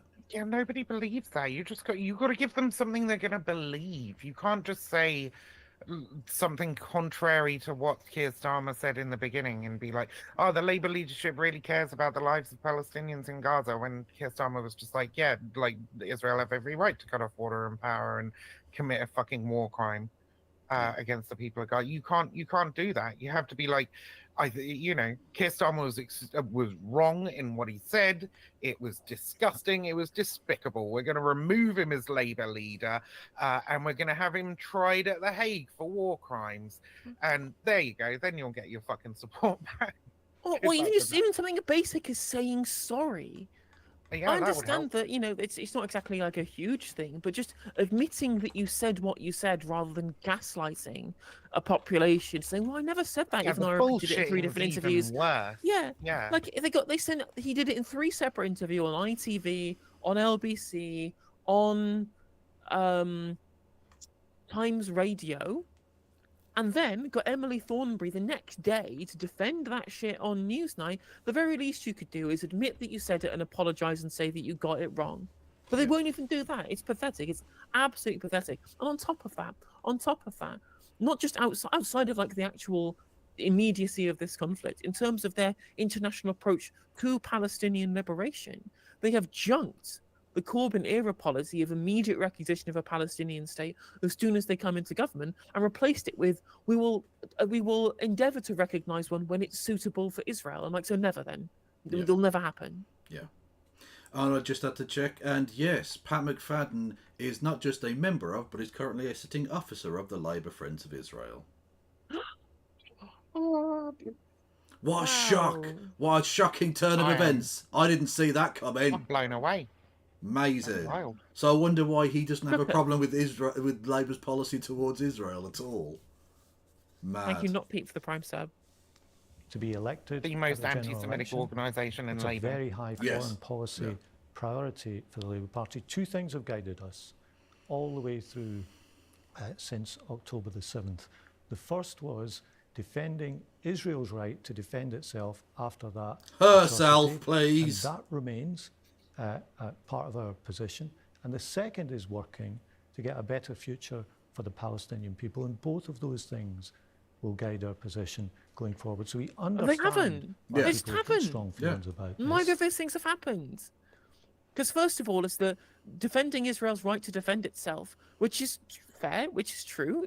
States can defend themselves, but you've not done that. What you've done is you've defended Israel's right to commit war crimes. You have looked over Israel's war crimes. You have dilly-dallied over even mentioning the fact that they've happened, despite the fact that you were very happy to call out less egregious war crimes by Russia in Ukraine and say that Vladimir Putin should be hauled off against the International Criminal Court. That you won't make that same rhetoric when it comes to Benjamin Netanyahu and Isaac Herzog and Yoav Galan and all of the kind of motley crew of the maniacal freaks in the Israeli government that have perpetuated sort of perpetrated the absolute catastrophe that we've seen in front of us. And on top of that, again, you say the best future for the Palestinian people, yet you still won't recognize the state. Yeah. It's ridiculous. Like, it's just lies. It's just lies. It's just complete and total lies. We've seen worse. We've seen war crimes in Gaza now that do echo that of what happened in Bucha. You know, digging fucking children with their hands tied behind their backs out of mass graves. We've got reports of people being tied up and then run over with steamrollers, with bulldozers. It's horrific, absolutely horrific. And I haven't heard a fucking peep out of Labour about it. And why wouldn't they, when it's such a difficult and desperate situation? You acknowledge that it has had electoral consequences for you already, and there are people in your party, like Ali bin Ali, who wonder and worry that there may be consequences for you in the general election if you don't change your approach. I do acknowledge that in some parts of the country that was the case, and there were some people who maybe voted Labour in the past who haven't in the local elections because of this issue, and where that's the case, we'll work to get people's support back. But overall, I do have to stress, these were tremendous local election results, a tremendous by-election, and a set of mayoral elections that went beyond the expectations that we had. Do you think that you have sealed the deal? Because if you look at the numbers overall, you're not cruising as Labour was in 1996 if you compare the national share of the vote. It never felt like cruising at the time, I would say. But I would always say there's more work to do. I think what the results have given us this weekend is a sense of belief that sometimes the Labour Party hasn't had in recent years, because we've become used to losing. And I think even some of our voters have thought, well, I'll vote Labour, but they never win, because we didn't win in 2010 or 15 or 17 or 19, 4 general elections in a row. So there's a sense of... Maybe if you and your right-wing hacks hadn't actively worked to undermine Jeremy Corbyn, maybe you would have won. And that did happen in 2017, indeed, yeah. The worst day of Mr. Kinnock's life, wasn't it? When they didn't get wiped out. I mean, we literally saw the faces of the Labour right being actively upset that the Tories had lost their majority. Yeah. Like the face of people like the Manchester MP, Lucy Powell. Yep. Was like, look, oh my God, I can't believe it. Except with a look of depression on her face, not indeed the kind of elation that you'd expect of the understanding that, you know, you were 20 points higher than the polls had predicted. Yep. Exactly. But, you know, that's Magic Grandpa for you. He's so unelectable that we have to ensure that he never gets elected. Yeah. Well, you wouldn't want a good example, would you? It'd be terrible. Belief there, but that sense of belief should never be confused with any sense that the job is done. Not a single vote has been cast in the general election that's to come. I think there's a mood of change in the country, and we have to meet it. And when people look at the Labour Party now, they can see a changed Labour Party compared to a few years ago. A Labour Party that is passing the essential tests of trust that the voters look for. Can you be trusted with public money? It's this Can you be fucking trusted with bullshit, national because Starmer security? lies all We the weren't time and passing those everybody tests a few- knows it.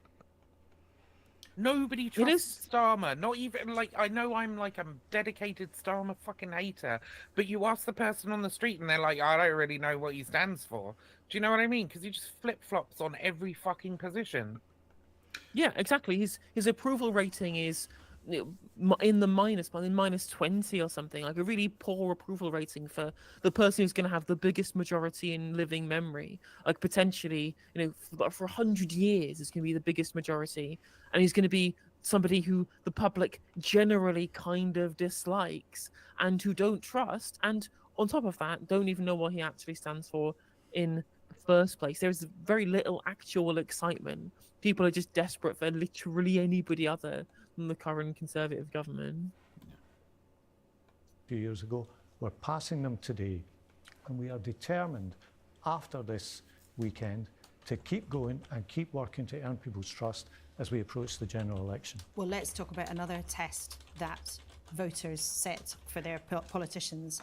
We've been talking to the Rwandan government about the scheme for migration. Now, their spokesman said to us that if, like Labour, you don't like the scheme and you want to get rid of it, well, Keir Starmer would have to come up with another solution. So what would the solution be? Well, I think the other thing that the Rwandan minister may have said is that she can't say how many people it would take. And part of our problem with the scheme is that it's a huge amount of money for a very small amount of people. And in response to this problem, which voters... If it was a more economically efficient way of dragging Britain's name through the mud, as well as being cruel and horrifically racist, we'd back it. But it's inefficient racism, and that we will not do. Right, I mean, I've heard them talking. Because they were talking about the fucking hospital wards trans policy the other day, so I tuned into one of those interviews on, I forget what it was on now, BBC Radio 5 or something. Oh. Anyway, and the Labour MP took time out of that issue to specifically talk about how they're going to stop the small boats. Like, I don't know, I feel like I'm living in the fucking Twilight Zone. Where's our left-wing party? It's like gone. Apparently this is it. This decrepit freak in front of us is socialism in the UK. Motherfucker moral looks case like for socialism. Mitch McConnell with crash dieting. I mean, yeah, Mitch McConnell on heroin. He is Xanax McConnell. Love it. Crackhead McConnell. Let's go. A plan for the whole problem, not for 1% of it. This is only ever going to be a small part of the problem. We think the money being invested in this would be better spent on an international operation to really crack down on the criminal smuggling gangs who operate in an international way. And that is Not a exactly plan what the just government for would say it 1%. has already been doing. So what is your alternative? There are 40,000 people in the backlog who've come to this country without permission since the law was changed in 2023.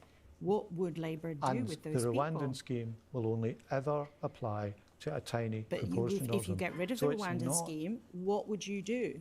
to take the money that's being spent on it and spend that on a proper operation to crack down on the criminal gangs, a plan to address the whole of the problem, not 1% of it. But on day one, if you do win the next election and the scheme is up and running, on day one, would you stop the flights? Well, look, I think they'll get flights off, but we've always said we didn't think this scheme would work or that this scheme would be value for money for the taxpayer.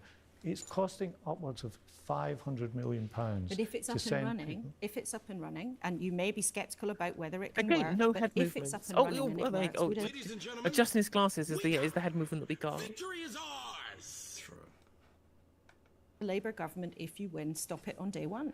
Well, we've said we'll divert the money to the international operation, to the policing operation That's that not we've my talked question. about. The question is, would you stop it immediately if it's working? We don't want to continue with the scheme.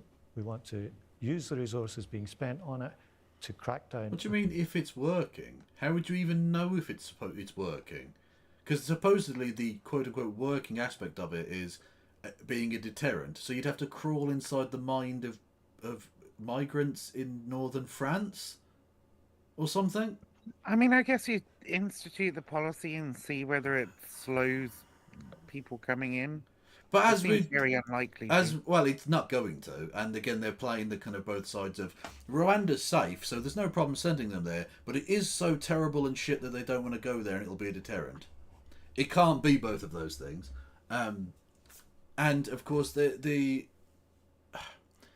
even if it does slow, there are such a huge myriad of factors that it could be. I don't think if you're prepared to get in a boat that you know there's a fair chance, like you're playing Russian roulette with sinking and dying. Do you give a fuck about being sent to Rwanda? Really? Is that really going to stop you? You see that question time thing with the dude who was like, I come from the Congo originally, and Rwanda's at war. Oh with yeah, the yeah. Congo. If I get We sent watched it together. yeah, would I get sent to Rwanda? And the Tory MP's brain just short circuited. Yeah, and he's like, so Rwanda and the Congo, those are two different countries, yeah? Just checking. the advanced fucking geography of the Tory government ministers. I love how they came out afterwards. They were like, well, obviously he knows that. The question was rhetorical. Like, fuck off. Ridiculous. I think international criminal gangs, we've been pretty clear about that all the way through. But that's not quite the same as saying you would stop it immediately on day one.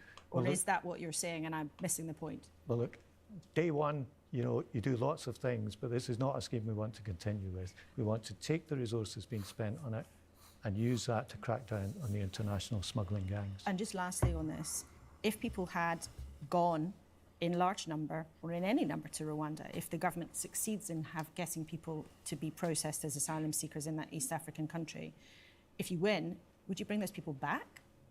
I don't think we'd do that. But that's a valid question because you've objected to the scheme all along. If you think it's so wrong and it's terrible to send people there, you wouldn't. There are bring them back? circumstances where they can be sent back, even under the current scheme. But no, I don't think we'd do that. Okay. Well, Pat McFadden, thank you very much indeed for coming in after a weekend where everyone in politics has been short Because on we sleep. have but we appreciate no it. principles. No, of course not. The principle is... I have no will to live after that.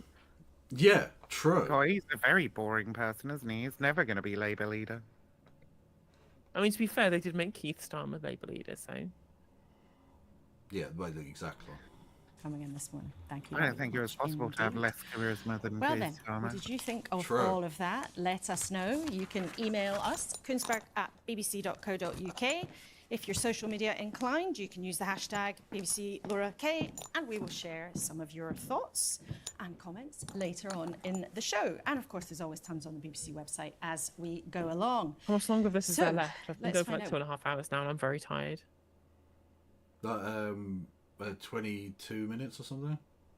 You can stop if you want to. You can go to bed or whatever if you want. Yeah, I might do that. I didn't sleep very well last night, so Fair enough. I might call that there. Okay. What was there left? There's just to be fair, we've taken 2.5 hours to get through less than 40 minutes of footage, so another 20 minutes means another an hour and a quarter. Yeah. So Well, you what can. is- Yeah. uh, Yeah. Okay. Well. Yeah. Enjoy. Are you keeping going? I am. Yeah. I'm gonna I'll power raid through. in then. Okay. I'm sorry. I hope I didn't. I hope I didn't. You did. You fucking ruined it. Jesus Christ, Aw. Viv. Oh, I'm sorry. I'll go then. No. Well, I mean, you can as well if you wanted to, but you can stay if you want to as well. It's entirely up to you. I mean, I've probably got about another half hour, and then I've got a delivery. So I'll. What be you on got? top. What you got going on? What's this delivery situation? Actually, turns out I've just been raided by Lonerbox, so I'll probably stick around then. We'll do the Rwanda thing. I can't really miss out on the viewers. Oh, all of a sudden, I'm not so tired now. There's clout on offer. Yeah, I've got a new lease of life after that. After that. Oh. After the. The rejuvenating power of the clout. Yeah. Literally. I was going What to try our and panel- lift my eyes open for a bit. Fair enough. Made of that. Paul Scully, firstly to you. We were talking to the Secretary of State, Mark Harper, after Suella Braverman's very strident criticism and demand for a change of approach. Did you hear anything from Mark Harper that suggests he gets it, that he's understood the message from voters? What I took from both of those interviews is that Suella has sort of tended to be known for an ideological approach to her politics. Mark is a very effective Secretary of State, tends to be very process-driven, and the two aren't really talking to each other. There's no narrative, no cohesion around what we're doing as a party. So he's right that we've got to stick to the plan. He's right that we're talking about, in the 5 pledges that the Prime Minister came up with last year, the economy, healthcare, NHS, and stopping the boats. But where's the narrative? What do people think why we're here to do what we're doing? There's no vision for the future, and that's what I think. No, I that want us she's to be actually to get concentrating on results for the next few months to the. Yeah. Like the waiting lists are not down. Like people's standard of living hasn't increased. The schools do still have the shitty concrete in them. Like just scandal after scandal after scandal. The idea that if we just offer some vision, if we just be a bit more visionary in our politics, suddenly people won't hate the fact that everything is miserable in this country. Like these people, like it's just fucking another planet shit from these people. And I know it's just a side point, but did he refer to Suella Braverman as tentatively noble in her politics? I mean, I don't know, but that's a lot cooler than just being a fascist prick, I guess. Sounds a lot better. Suella Braverman being tentatively fucking anything. I think of her as tentatively human. Yeah, fair enough. I mean, she's very forthright. I mean, I guess, but she's not very tentative. Is like the opposite of that. That is an antonym of that. True. General election. Where's the vision for the next 5 years? We can't just win an election for the sake of winning an election. You've got to have a purpose. And do you buy this idea that he said it's all to play for, that you're still in the game? Well, I don't necessarily agree with that in terms of winning the election, but what I do think, absolutely, we've got to fight for every seat, because there is going to be a Conservative Party the day after the election, and we've got to rebuild. Barely. I mean, depends. Again, it depends what Nigel Farage wants to do. He is the one who can essentially shape the future of British politics by fomenting the demise of the Conservative Party, should he wish to. Yeah, well, that's the thing. I think he's always wanted to be accepted by the Conservative Party, but if the Conservative Party is so destroyed by this election that his Reform Party might be the more viable option, I think he'd just go with that instead, won't he? That's the thing. He'll just become the Conservative Party rather than join. I don't think that can happen, though. I mean, the Conservative Party, as much as they're absolutely collapsing right now, like they're a long-established and far-reaching political party. You got to remember, it's not just like what they are in the eyes of the public. It's like the connections they have, the institutions they've created, etc., etc., etc. Right? Like, yeah, but if the powers, oh God, this is going to sound conspiratorial, but if the powers that be, so to speak, see that the Conservative Party don't fulfill their ends anymore, and the Reform Party might be a more viable alternative, I think they'd jump ship. I think it wouldn't be that difficult to integrate them, because they're essentially the right wing of the Conservative Party anyway. I mean, exactly. I mean, Nigel Farage parties with these people at the Conservative conference. Yeah. Off the back of that, you got to remember, Reform UK is legally registered as a business and not a political party.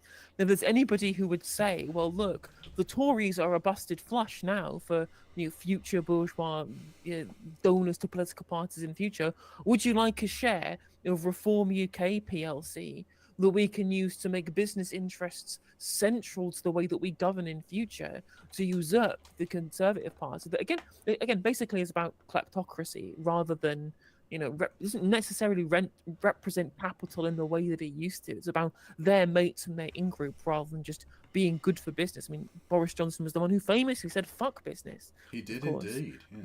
And the actual business brains are all headed off to the quote-unquote Labour Party. Yeah. Well, literally, the guy who went to the National Conservative Conference thing, the guy who's married to the Aussie pop star, who then the next day came out and supported the Labour Party. Like the Labour Party are the Conservative left, and when I say left, as in left of the Conservative Party, and the One Nations, yeah. The Reform Party is the right of the Conservative Party, and the Tories don't really stand for anything or represent anyone. Apart from very specific people who they have ties with. But I think that Nigel Farage, if he decided that now is his time to become the new political force in the wake of the kind of the demise of the Conservative Party. He is somebody who probably already has loads of connections, hence why he just features in every single broadcast media platform in terms of electoral politics. Plus, has been that for 20 years. He's got all the connections that he needs, and his party genuinely represents these people's interests. That if he thinks that the Tories are on the route for a Canada 93 moment, he can say, well, I'm going to campaign properly, rather than snipe from the sidelines with the dream of being the future leader of a regenerated Conservative Party, rather than as the replacement leader for the new Tories, which is Reform UK. Yeah. Ethics, you're quite right. The Greens are really the only left party at all on a national scale. The problem is any Conservative Party that's going to be quote unquote electable, right? It needs something to the right of it to point at, to go, that's the far right, we're the moderates, right? Like, yeah, that's true. Yeah, and I think that's I mean, sorry, Britain first. Yeah, well, exactly. Yeah. Britain first are sort of vaguely maybe to the right of the reform. Like, I guess Britain first would let less brown people in, so that would be the meme. But I don't. So that's the thing. That's the thing. Is that Britain first are like explicitly kind of ethno-nationalist in their politics, whereas Reform UK are essentially the electoral ring of the conspiracy theorists. Like, I don't know if you've read their contract with the people, that kind of draft manifesto thing. It's just conspiracy theories. It's all what it is. A conspiracy theory against motorists. There's gender conspiracy theories. It's critical race theory. It's DEI. It's George Soros posting, essentially. Is there 15-minute city stuff in there? Because that's I love the 15-minute cities. Yeah, it's well, all over the place. Amazing. The 15-minute cities is like is a significant core pillar of British conspiracism now. Yeah. It's like the World Economic Forum is trying to create communist 15-minute cities where you won't be able to leave. It's just the World Health America and Organization. FEMA camps all over again. Exactly, 100%, exactly, and that's what Reform UK represent. Like, there was a moment when I realised I thought there might just be like Twitter brain rot, but then I watched the GB News like People's Forum they did, because it was Mark Litwood and Aaron Bastani were on it with Michelle Dewberry in some place. I think it might have been in Cumbria. I'm not sure. It might have been Carlisle. I'm not sure, or Workington. And somebody in the audience just mentioned the World Economic Forum and got like a whooping and cheering round of applause. They didn't do it at all at any other point in the evening. I was like, shit. I've lost like 90% of the boomers in this country just entirely bought into shit that they've seen shared on Facebook. Yeah, it's Facebook memes turning boomers and house moms to fascism.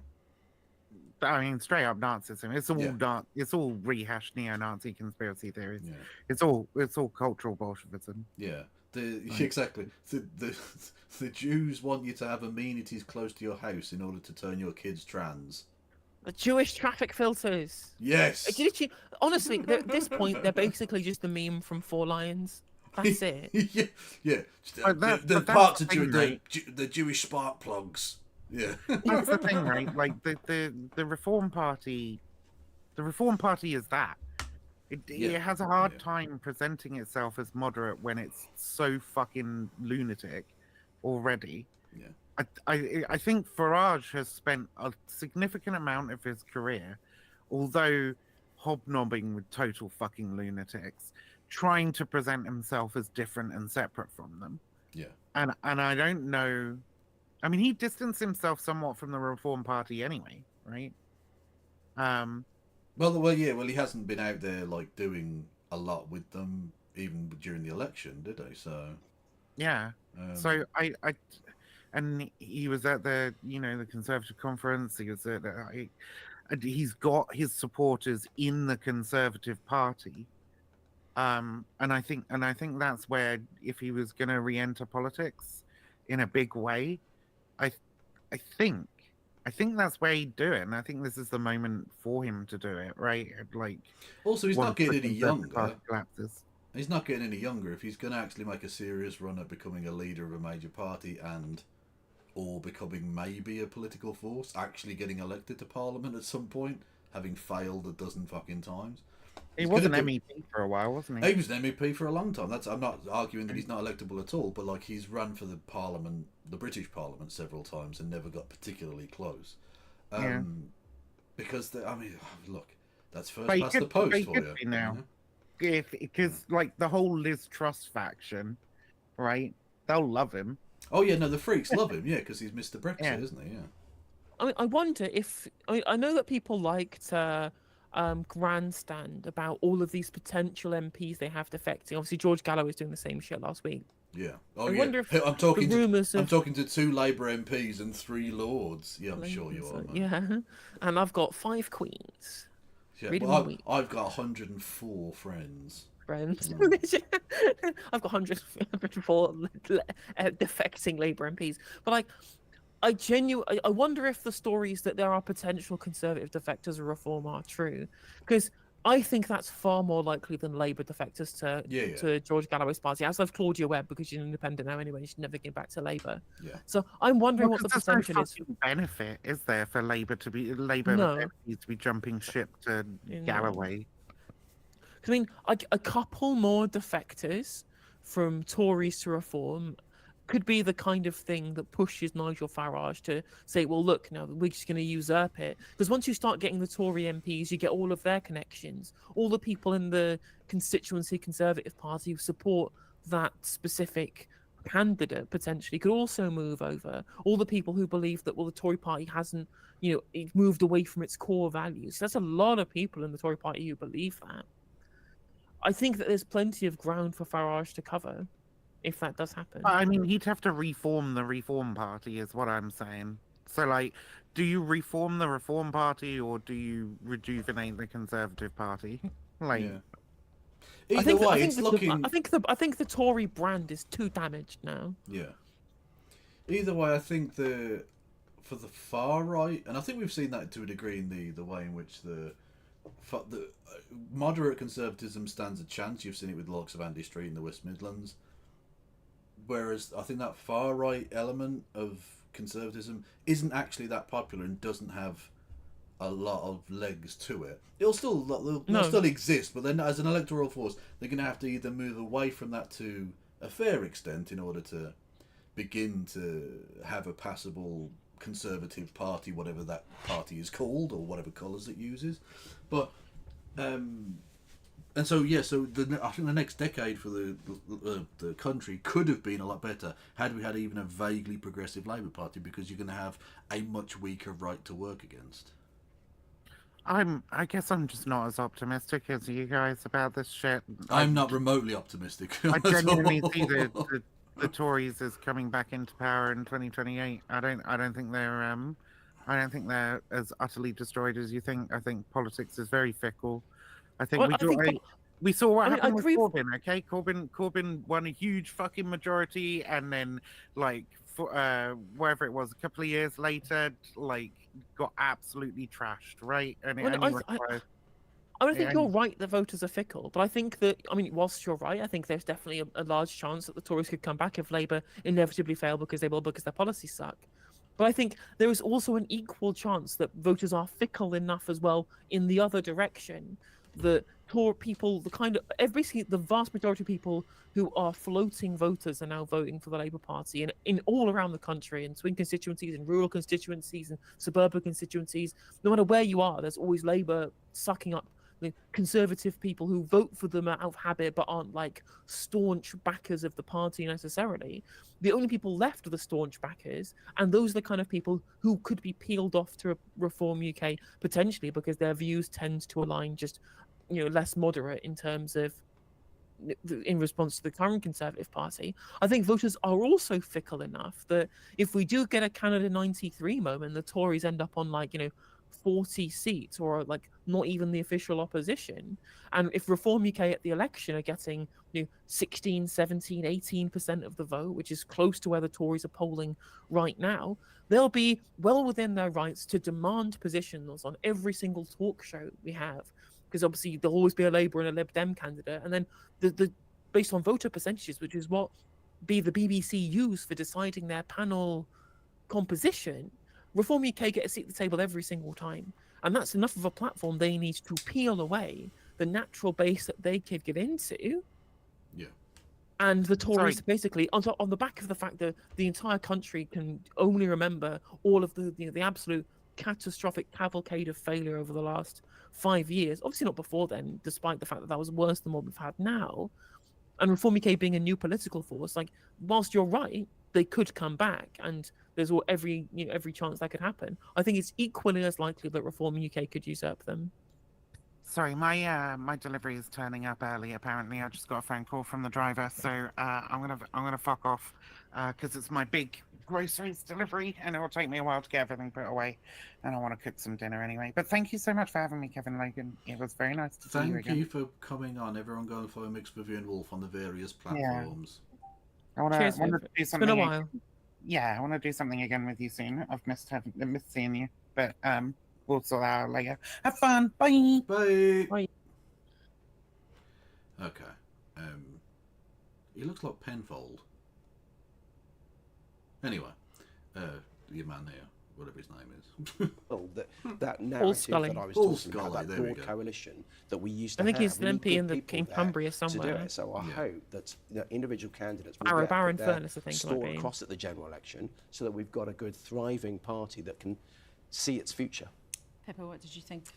Well, I think Mark Harper did a valiant job, actually, after a really difficult set of results. Ignore me. And, The this complete whole thing opposite, about Sutton and sticking to the Cheam. plan, the economy is at the heart of all of it. And the government clearly hopes that people will feel a little bit better off when inflation drops again, interest rates start to come down, and possibly an autumn statement from the Chancellor Jeremy Hunt with another tax cut, another national insurance cut, that by the time we get to the autumn and a general election, people will be feeling that little bit better off. The problem is that some of that economic hardship is baked in. I mean, inflation already has been very high. People are already struggling with their bills.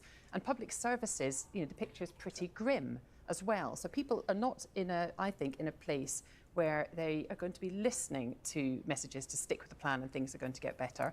And I think the Tories have reached the end of the road, really, when it comes to the public feeling that they can believe that they're going to, improve their lives. There's very little, I think, given, not least because the reputational damage inflicted by Boris Johnson and Liz Truss on the party brand. I think there's very little now that the Conservatives can do to turn that round. Paul, is that fair, do you think? Yeah, I mean, look, we've got to learn the lessons from 97. I joined the party in 97 in the immediate aftermath. I was that weirdo that joined straight after the election.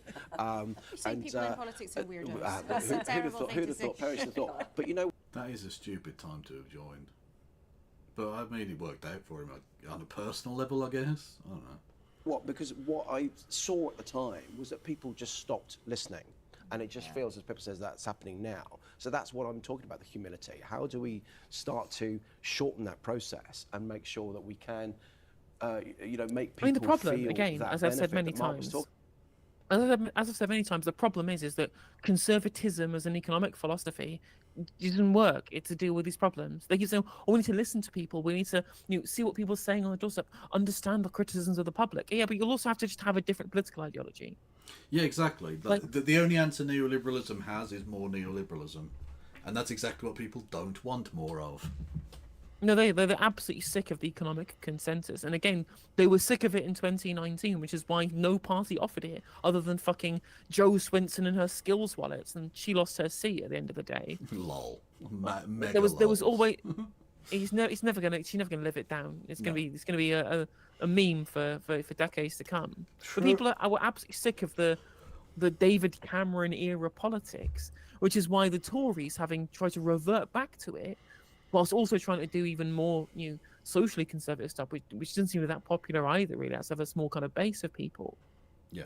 And Labour are kind of like being like half-hearted, like Cameronism at the same time. And people, whilst they desperate for an alternative, they also just don't like what Labour are offering very much, other than the fact that they are wearing a different colour rosette. So all the evidence points to the fact that the kind of shit that Paul Scully would just automatically do in terms of economic policy is just rejected by the vast majority of people in this country. And that's the thing, people are looking for an alternative, and one of the reasons that the Labour Party isn't very popular and isn't like storming clear in terms of their own votes, the Tories collapsing and Reform aiding that process, is because the Labour Party aren't an alternative. They're a continuation. They're a reversion to just more fucking austerity. Yep. People want an alternative, and I mean, it's the Green Party basically. That's all you got. That's the only party vaguely on the left, really, on a national level. Talking about that is actually there in terms of the economy turning around, but they're not feeling it yet. Jackie, you're rolling your eyes. Well, I'm rolling my eyes because what we've seen this morning essentially is Suella Braverman, Mark and Paul sort of wrestling for the future of the Conservative Party, whilst British people, as Pippa rightly says, are paying record levels of taxation, can't get a hospital appointment or a GP appointment, see their kids' schools crumbling, and are worried about whether or not the country is going in the right direction. The only answer is a completely fresh start, a general election. Of course, there is a continued challenge for Labour to make sure that they achieve the results that will allow that Labour government to make that change. But it's clear that the Tory party have run out of steam. And I was talking to somebody yesterday who said to me, actually, if they really do care for our country, they need to recognise that themselves, call a general election and let that change start now. But a big chunk of this is actually baked in because of COVID and the cost of living Every crisis that's time. exacerbated by Ukraine. Every You see that time. with Ukraine. across the world. elections Fucking out. how long? Ukraine trust, COVID Ukraine trust on a loop every single time. How long are they sickening. carry on with fucking Ukraine?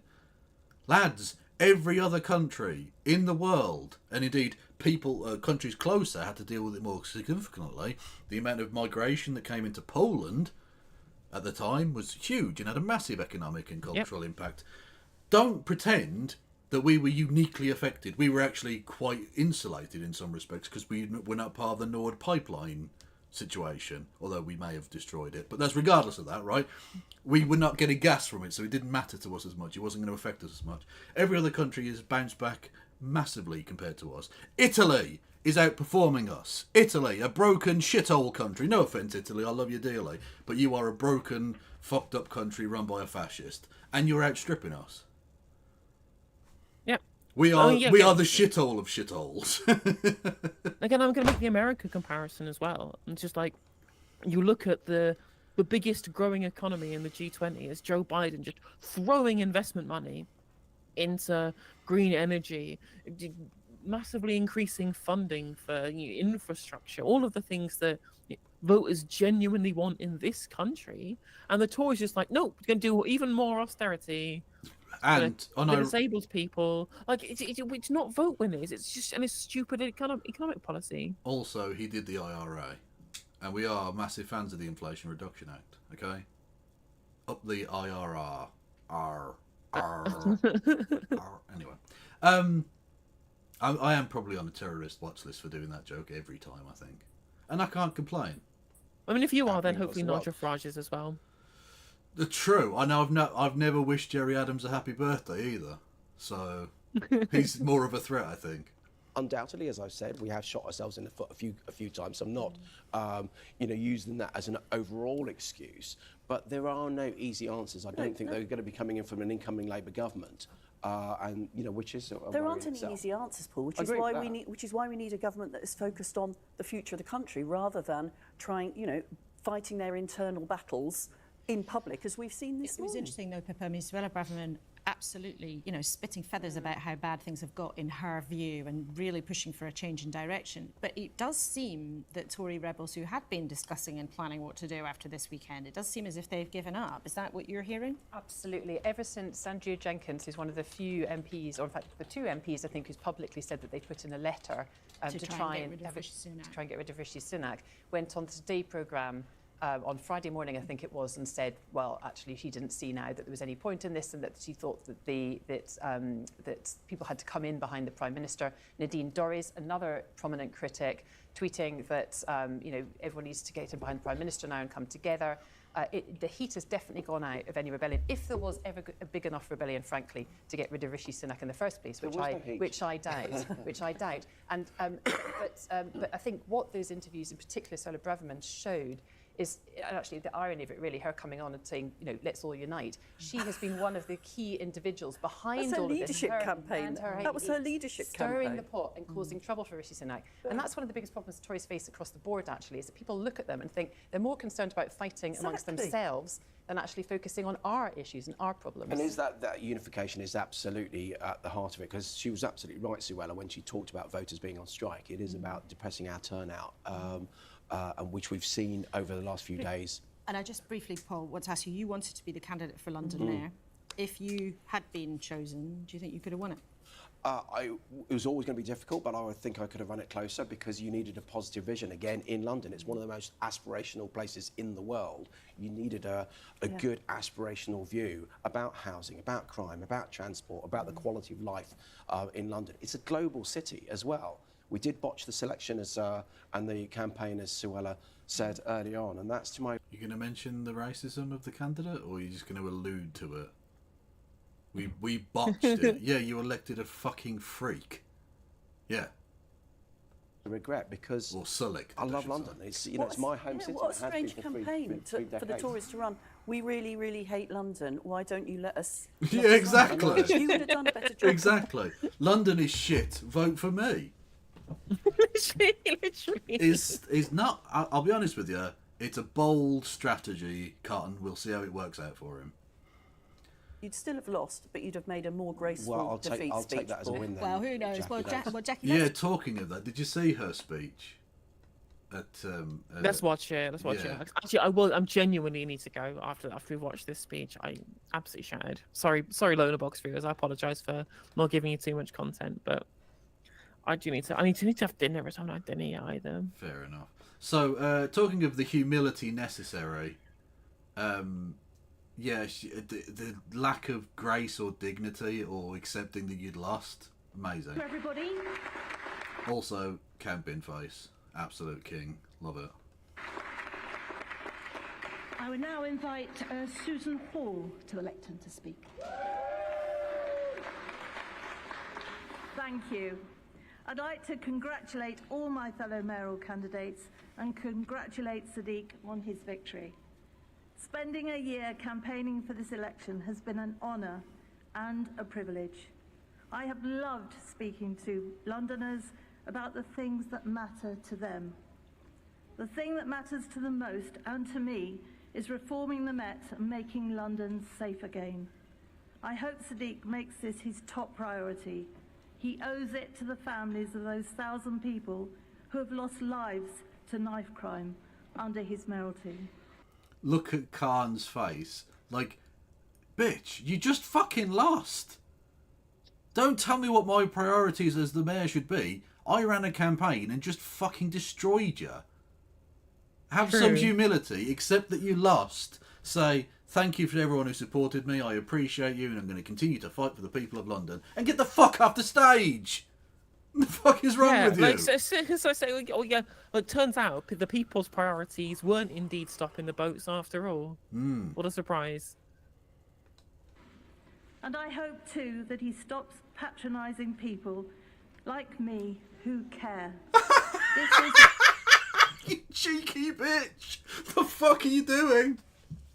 I hope he stops patronising me. Didn't she? I hope he stops patronising me. If I was everyone governor, patronising you 'cause you got fucking IQ of a donut. exactly, he should have started his speech with, "Don't worry, I'm not going to use too many long words because Susan Hall won't be able to understand me, so I'll keep it to 2 syllables." You know? isn't an episode of The Wire. This is real life on his watch. I will continue to hold Sadiq to account, to stand up for the hard-working families, to motorists and to women. I love London, and I urge Sadiq to try harder. If you love London, you could have tried expressing that at any point during the fucking campaign. Indeed, absolutely. It's like, I need to protect motorists, the most oppressed minority. True. To make it better for all our sakes. Thank you.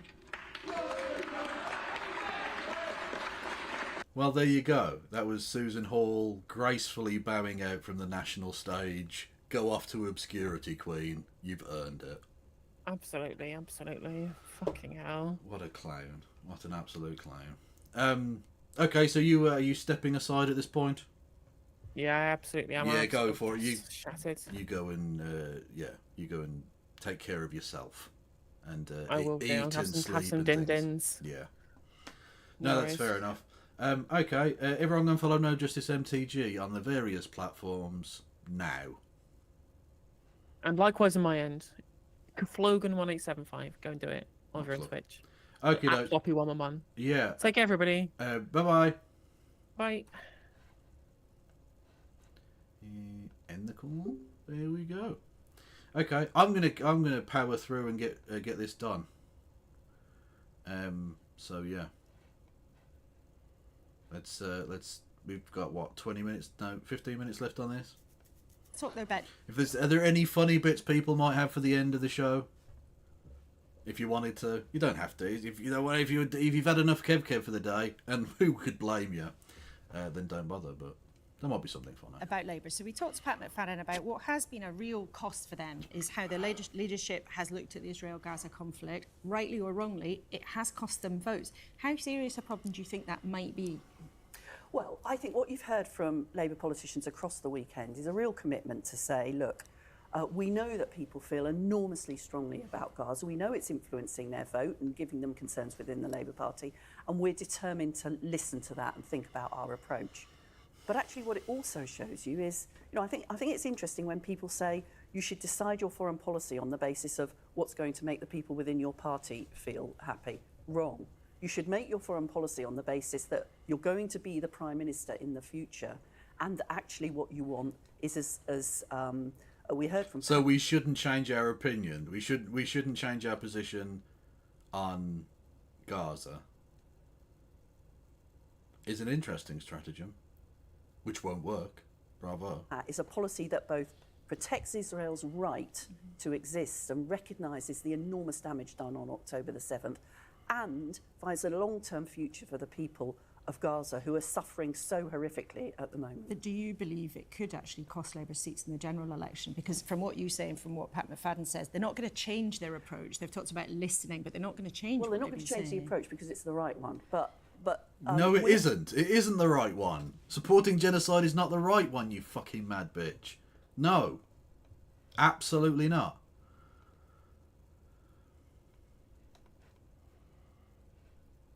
It cost seats, probably, well, it may in a very few, I don't know. But I think what you need to do when you go into a general election is do the right thing by the country, and then you need to make sure within the party that you're explaining the reasons why you're doing things and you're engaging and you're not taking people for granted, which I think some groups within the party, including those, for example, who may have voted Green for reasons to do with climate change, that those people aren't being taken for granted and their voices are being heard. Pippa. But not by changing policy in any way whatsoever. You've learned nothing. You've learned precisely zero. I think that Labour can withstand losses in some of its strongholds. I mean, you've got seats in London, for example, where they've got majorities of 30,000, 40,000. So they could stand losing some of those votes. But I think the general election picture is different in terms of people will be seeing it as a two-horse race, ultimately, in large swathes of the country. Obviously, there's bits of, there's other parts of the country where the Lib Dems are snapping at the Tories' heels. But Labour, it's not just about the seats in England, of course. Scotland, which is generally the seats that it's fighting, slightly more progressive than the rest of the UK. Slightly. So they'll need to watch out there that some of these positions on these issues don't have a negative impact for them. They want to be able to take lots of seats in Scotland.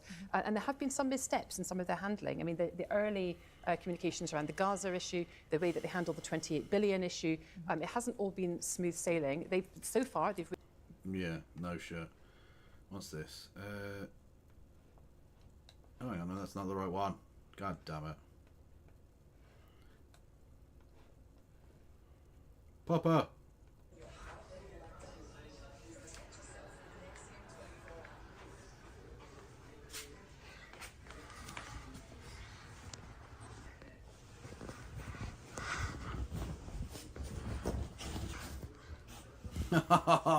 Papa! Fuck yes! No! What the fuck? I I didn't even realise I still had that on the OBS. Shit.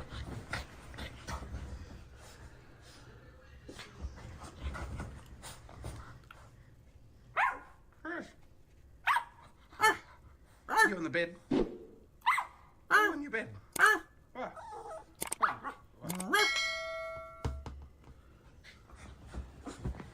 There's so much energy.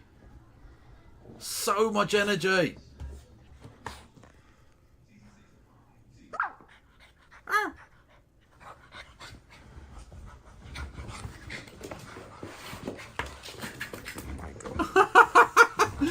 Oh my god, oh my god. You're crazy, man. You're crazy. He is crazy. You're crazy.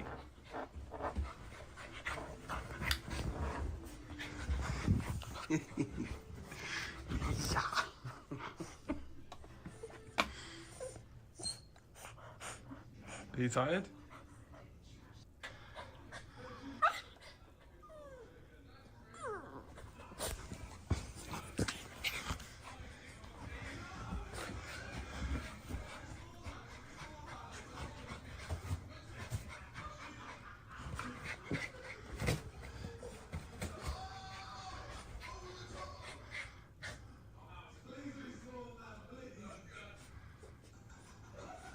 Oh, it's a puppy. Adorable. Withstood that, but they could be, they need to watch out in the run-up to the election that there aren't any more serious missteps which the Tories then capitalise on, because Keir Starmer has tried to present himself. Yeah, I'm not a big dog cage person. I suppose if they're a puppy, it's not so bad, but it's still not nice. I don't like it. As Mr. Reassurance, and anything which rocks the boat on that could be a problem and capitalised on by the Tories. And just quickly, Jackie, you were very much part of, Labour's... Can we watch Corbyn smack... Well, it wasn't Sturgeon's tit. It was, oh, fuck's sake. It wasn't Nicola Sturgeon. I've forgotten her bloody name. It was, someone in chat will know. Anyway, it was one of his own MPs. Whose name I've totally fucking forgotten. March back to power in the late 90s. Does this feel like 97 to you or not? Well, first of all, Pat was absolutely right. It didn't feel like coasting to power at the time. Emily can I say. Thornberry. There was an enormous amount of discipline and some very clear messaging. I feel Thank you, Michael confident, Bay, in but YouTube not as well. complacent about Labour's chances, but the sooner we get a general election, the better. OK, all three of you, thanks for now. And at the end of the programme, we'll be talking about the smaller parties because they had important and interesting results too.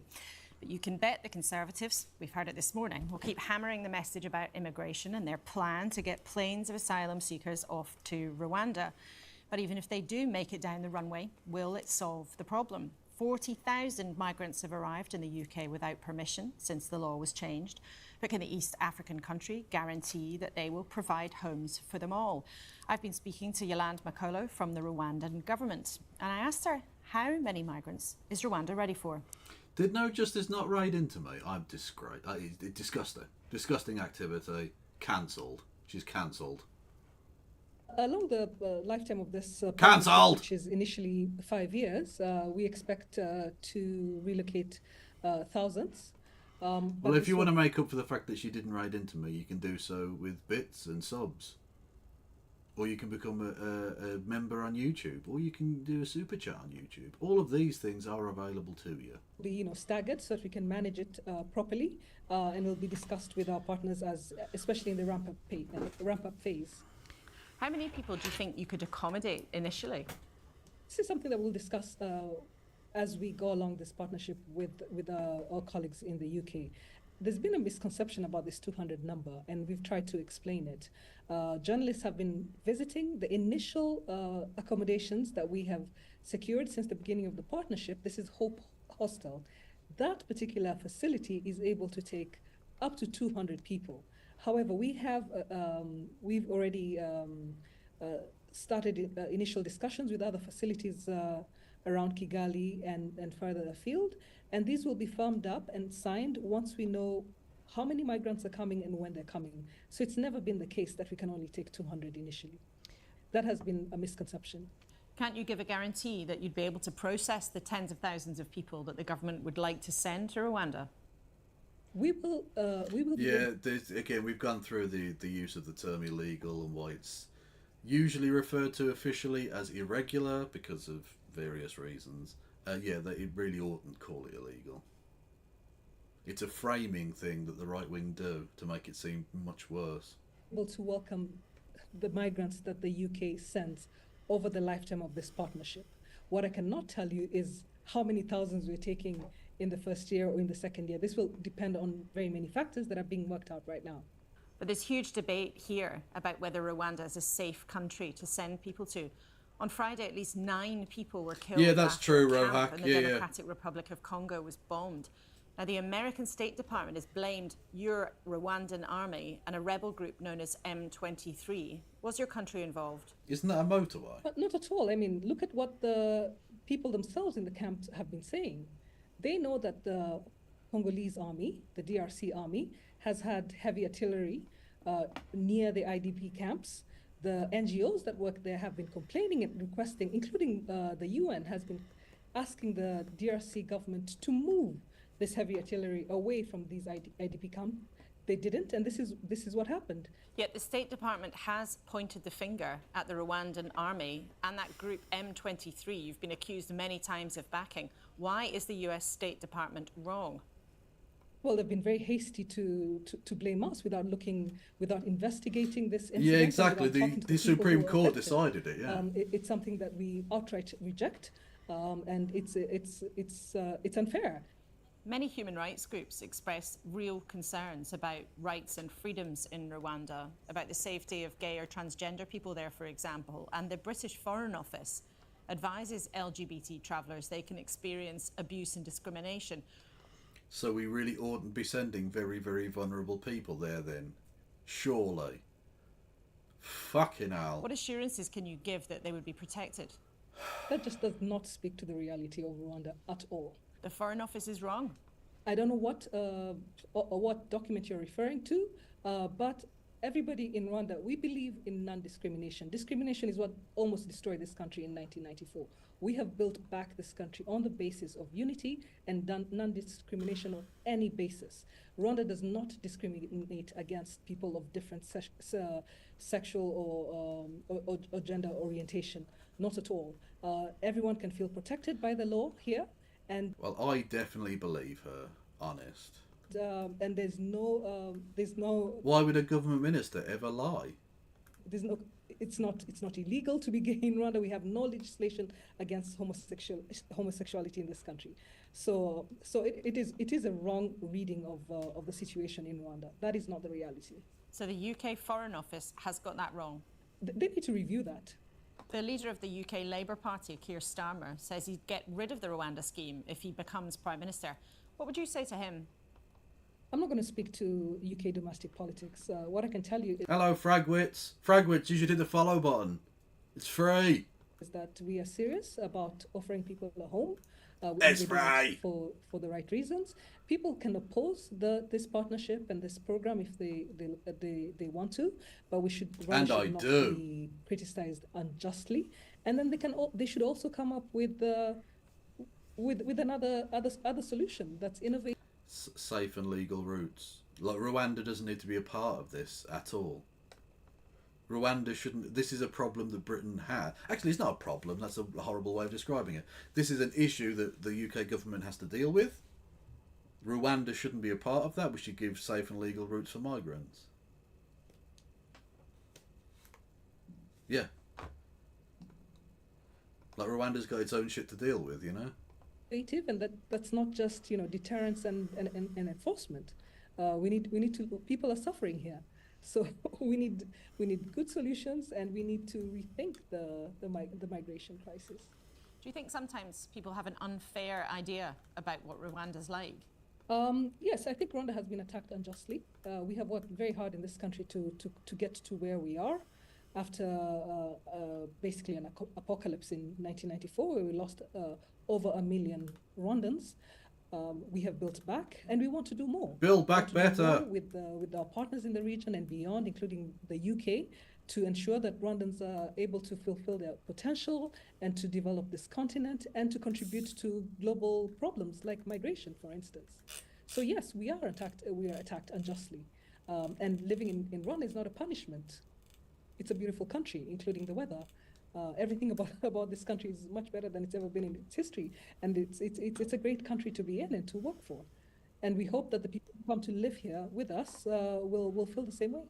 Well, that's interesting. How is it a fucking deterrent then? If everything's super nice and lovely in Rwanda, how is it a deterrent to be sent there? Load of bollocks. Well, let us see what happens with that whole scheme over time. But let's return as we race towards the end of the programme to our main story. Now, we talked a lot about... You're not Tories racing Labour. quick enough. Of course, there was the Lib Dems, the Green, Reform putting up lots of candidates across the country too. And the Lib Dems, Pippa, ended up actually with more councillors than Tories. How well did they do? They did very well, but it's interesting, isn't it? Because we're making comparisons to 1997. Paddy Ashdown was a big beast, and he was, made it quite clear that he had a relationship with Labour going into the election. We haven't heard so much from Ed Davey. They're taking a much quieter approach, but it seems to be working, given that they've taken Tunbridge Wells, Tory heartlands. They've taken Dorset Council as well. They took control from the Conservatives. And I think what we're inevitably going to see is lots of talks about sort of progressive alliances and voters and tactical voting. I think what we've seen in all these by-elections and in these council elections is the voters can work it out themselves. Exactly. And we're likely to see it writ large, I think, across the so-called blue wall, across the areas where the Lib Dems and the Tories are up against each other. As Labour voters, Green voters, other parties' voters decide that they'll back the Lib Dems. And I think we'll probably see a few what we call Portillo moments, where there's some big Tory beasts in some of those seats. Michael Gove's name's been mentioned. Honestly, I would so love to see Jacob Rees-Mogg lose his seat. That would be fucking amazing. Honest to God, that would be brilliant. I would probably ejaculate. And Jeremy Hunt's name's been mentioned. There are others having sort of a political decapitation strategy. Paul, how worried should your colleagues be, or how worried are your colleagues about being taken out by the Lib Dems and maybe with a nudge from other Pippa a conservatives? Yeah, Pippa is kind of a centrist. She's a Guardian journal. This is what I mean about the fact that we should take every seat, really seriously, despite my sort of slightly negative prognosis of the general election. Ed Davey, you talk about Paddy Ashdown back in the day. Ed Davey's playing, I think, with inflatable dinosaurs or something was his latest stunt at the moment. He does love a photocall, that's true. The party has definitely changed. We actually won a by-election, council by-election on Thursday, where the Lib Dems snapping out a heel. They run the council, they have done for 40 years, but they can't make inroads on what was a Labour seat that we won from them. But what about the Greens, Jackie? Do you think? Wow, one council by-election somewhere. Really, you are clutching at the thinnest of straws. Labour, that sort of activist vote where people are unhappy, the Middle East we've talked about, but also there's some fucking crazy coke on the environment. Well, first of all, they're all... What is this? Rwanda's transgender community face violent detentions for being trans. Jesus Christ. Well, I'm not going to read through the article on stream, but it's there in chat. Yeah. Considering the British government's attitude towards trans people, I don't think they see this as a negative, though. They probably don't see that as that's probably the kind of strategy and policy they want to implement, I think. Sorts of reasons why in a local council election people can vote in different ways. Perhaps because this is something that is really important locally, but also indeed, or local planning issues, all sorts of things. But that isn't going to influence the overall direction of the country. When we get eventually to a general election, people will have to ask themselves the question: do we want a Labour government or do we want a Conservative government? And to be honest, if you are concerned about the environment, if you're interested in social justice, if you want the sorts of things that people who are probably voting Green for at the... Why the fuck, if you wanted social justice, why would you vote for your fucking transphobic party? Fuck you. You don't stand for social justice, you fucking arseholes. Moment. The only way you're going to get that delivered in the country is if you elect a Labour government. And I think that will be not at all. Battle. Not at all. Notwithstanding, as I suggested earlier... Hello, Reginald. Labour will need to explain clearly to How people are you? how, despite recent changes in policy, they will make... Yeah, lest we forget Jackie Smith and her milking the public purse for her own benefit and her husband's porn. Yeah. Yeah. Hello, Reginald. How are you?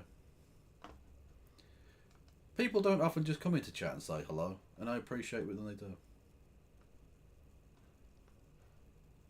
Make a difference that this government have failed to do on climate change. But they need to tell that story more clearly.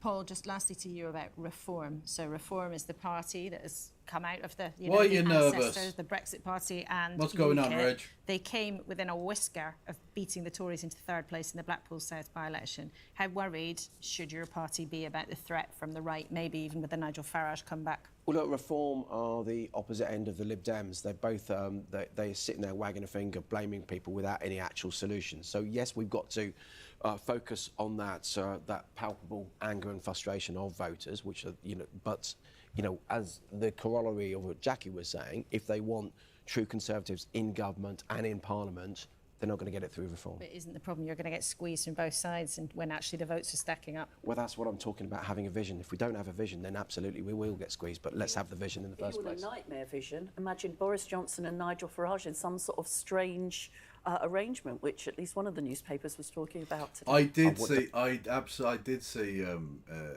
Darren Grimes losing his shit. I saw what's his name? The Aussie twat. Oh fuck's sake, I've forgotten his name.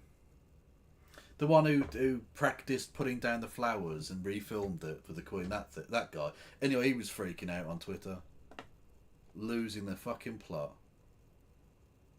Love it. Dan Wootton. There we go. I'm leaving London. London's fallen. I bet there were some bangers on Twitter. I did bookmark a few of them. I don't know what to do with them though. Like, what do you even say? Here we go. Emily Hewitson saying, escaping Sadiq Khan's London. You mean you're on a train home? You got on a train. Right, bravo. Londonistan, it's over. Get out if you can, and if you know a lefty, let them know they are an utter cunt. Oh, that's saltier than a Pringle, my man. What's going on there? Oh, ho, ho.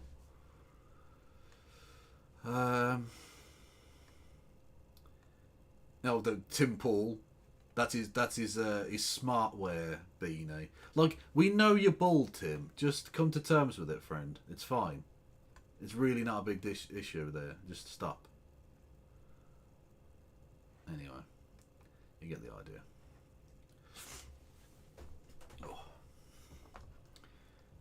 Don't want to think about strange arrangements with those two at all. Well, all three of you, thank you so much for your time this morning. Let's hear from you. You've been busy getting in touch. Charles in Anglesey says, I think it's quite simple. Voters want change. John in Liverpool says, the Tories have not lost support because of Rishi Sunak. They have lost it because of the chaos that preceded him. Annalise is it's a bit of both. To say Suella is spot on. What is this? No. What the fuck is... What? Everybody's been waiting for this. The finger. Without further ado... We'll return after these messages. With just a software update, the Tesla Cybertruck Frunk is way safer. We witnessed it destroy a ton of vegetables, and then post-update did nothing. But it did cut off the tip of a carrot.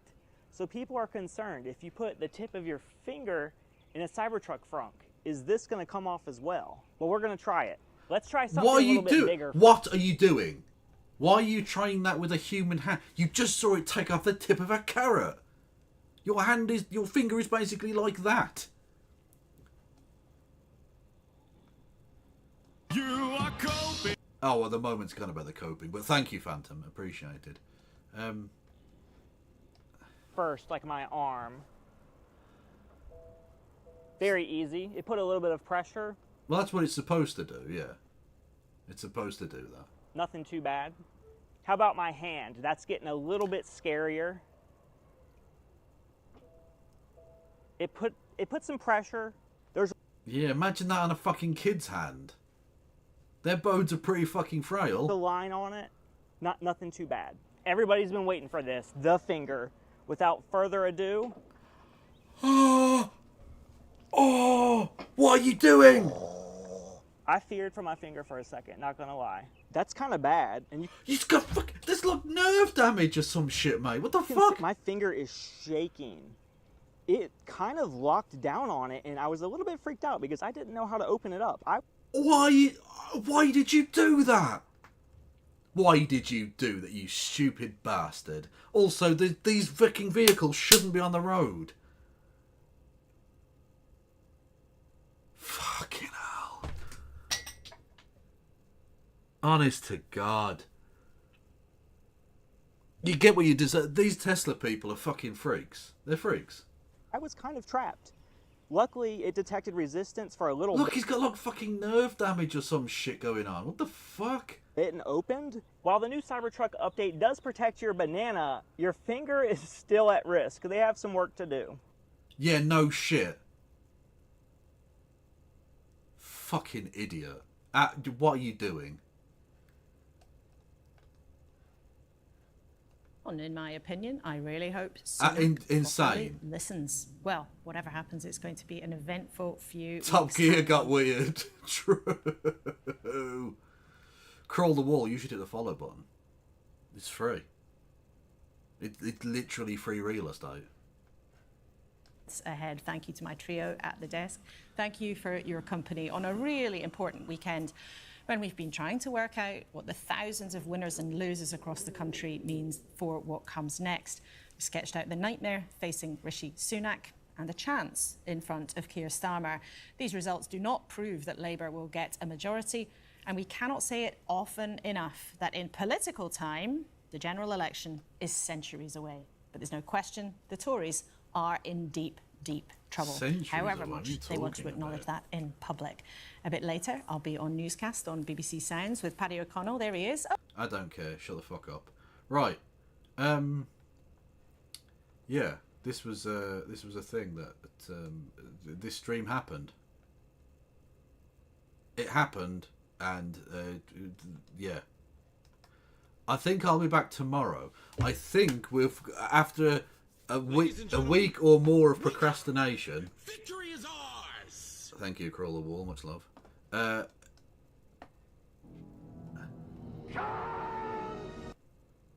Yeah.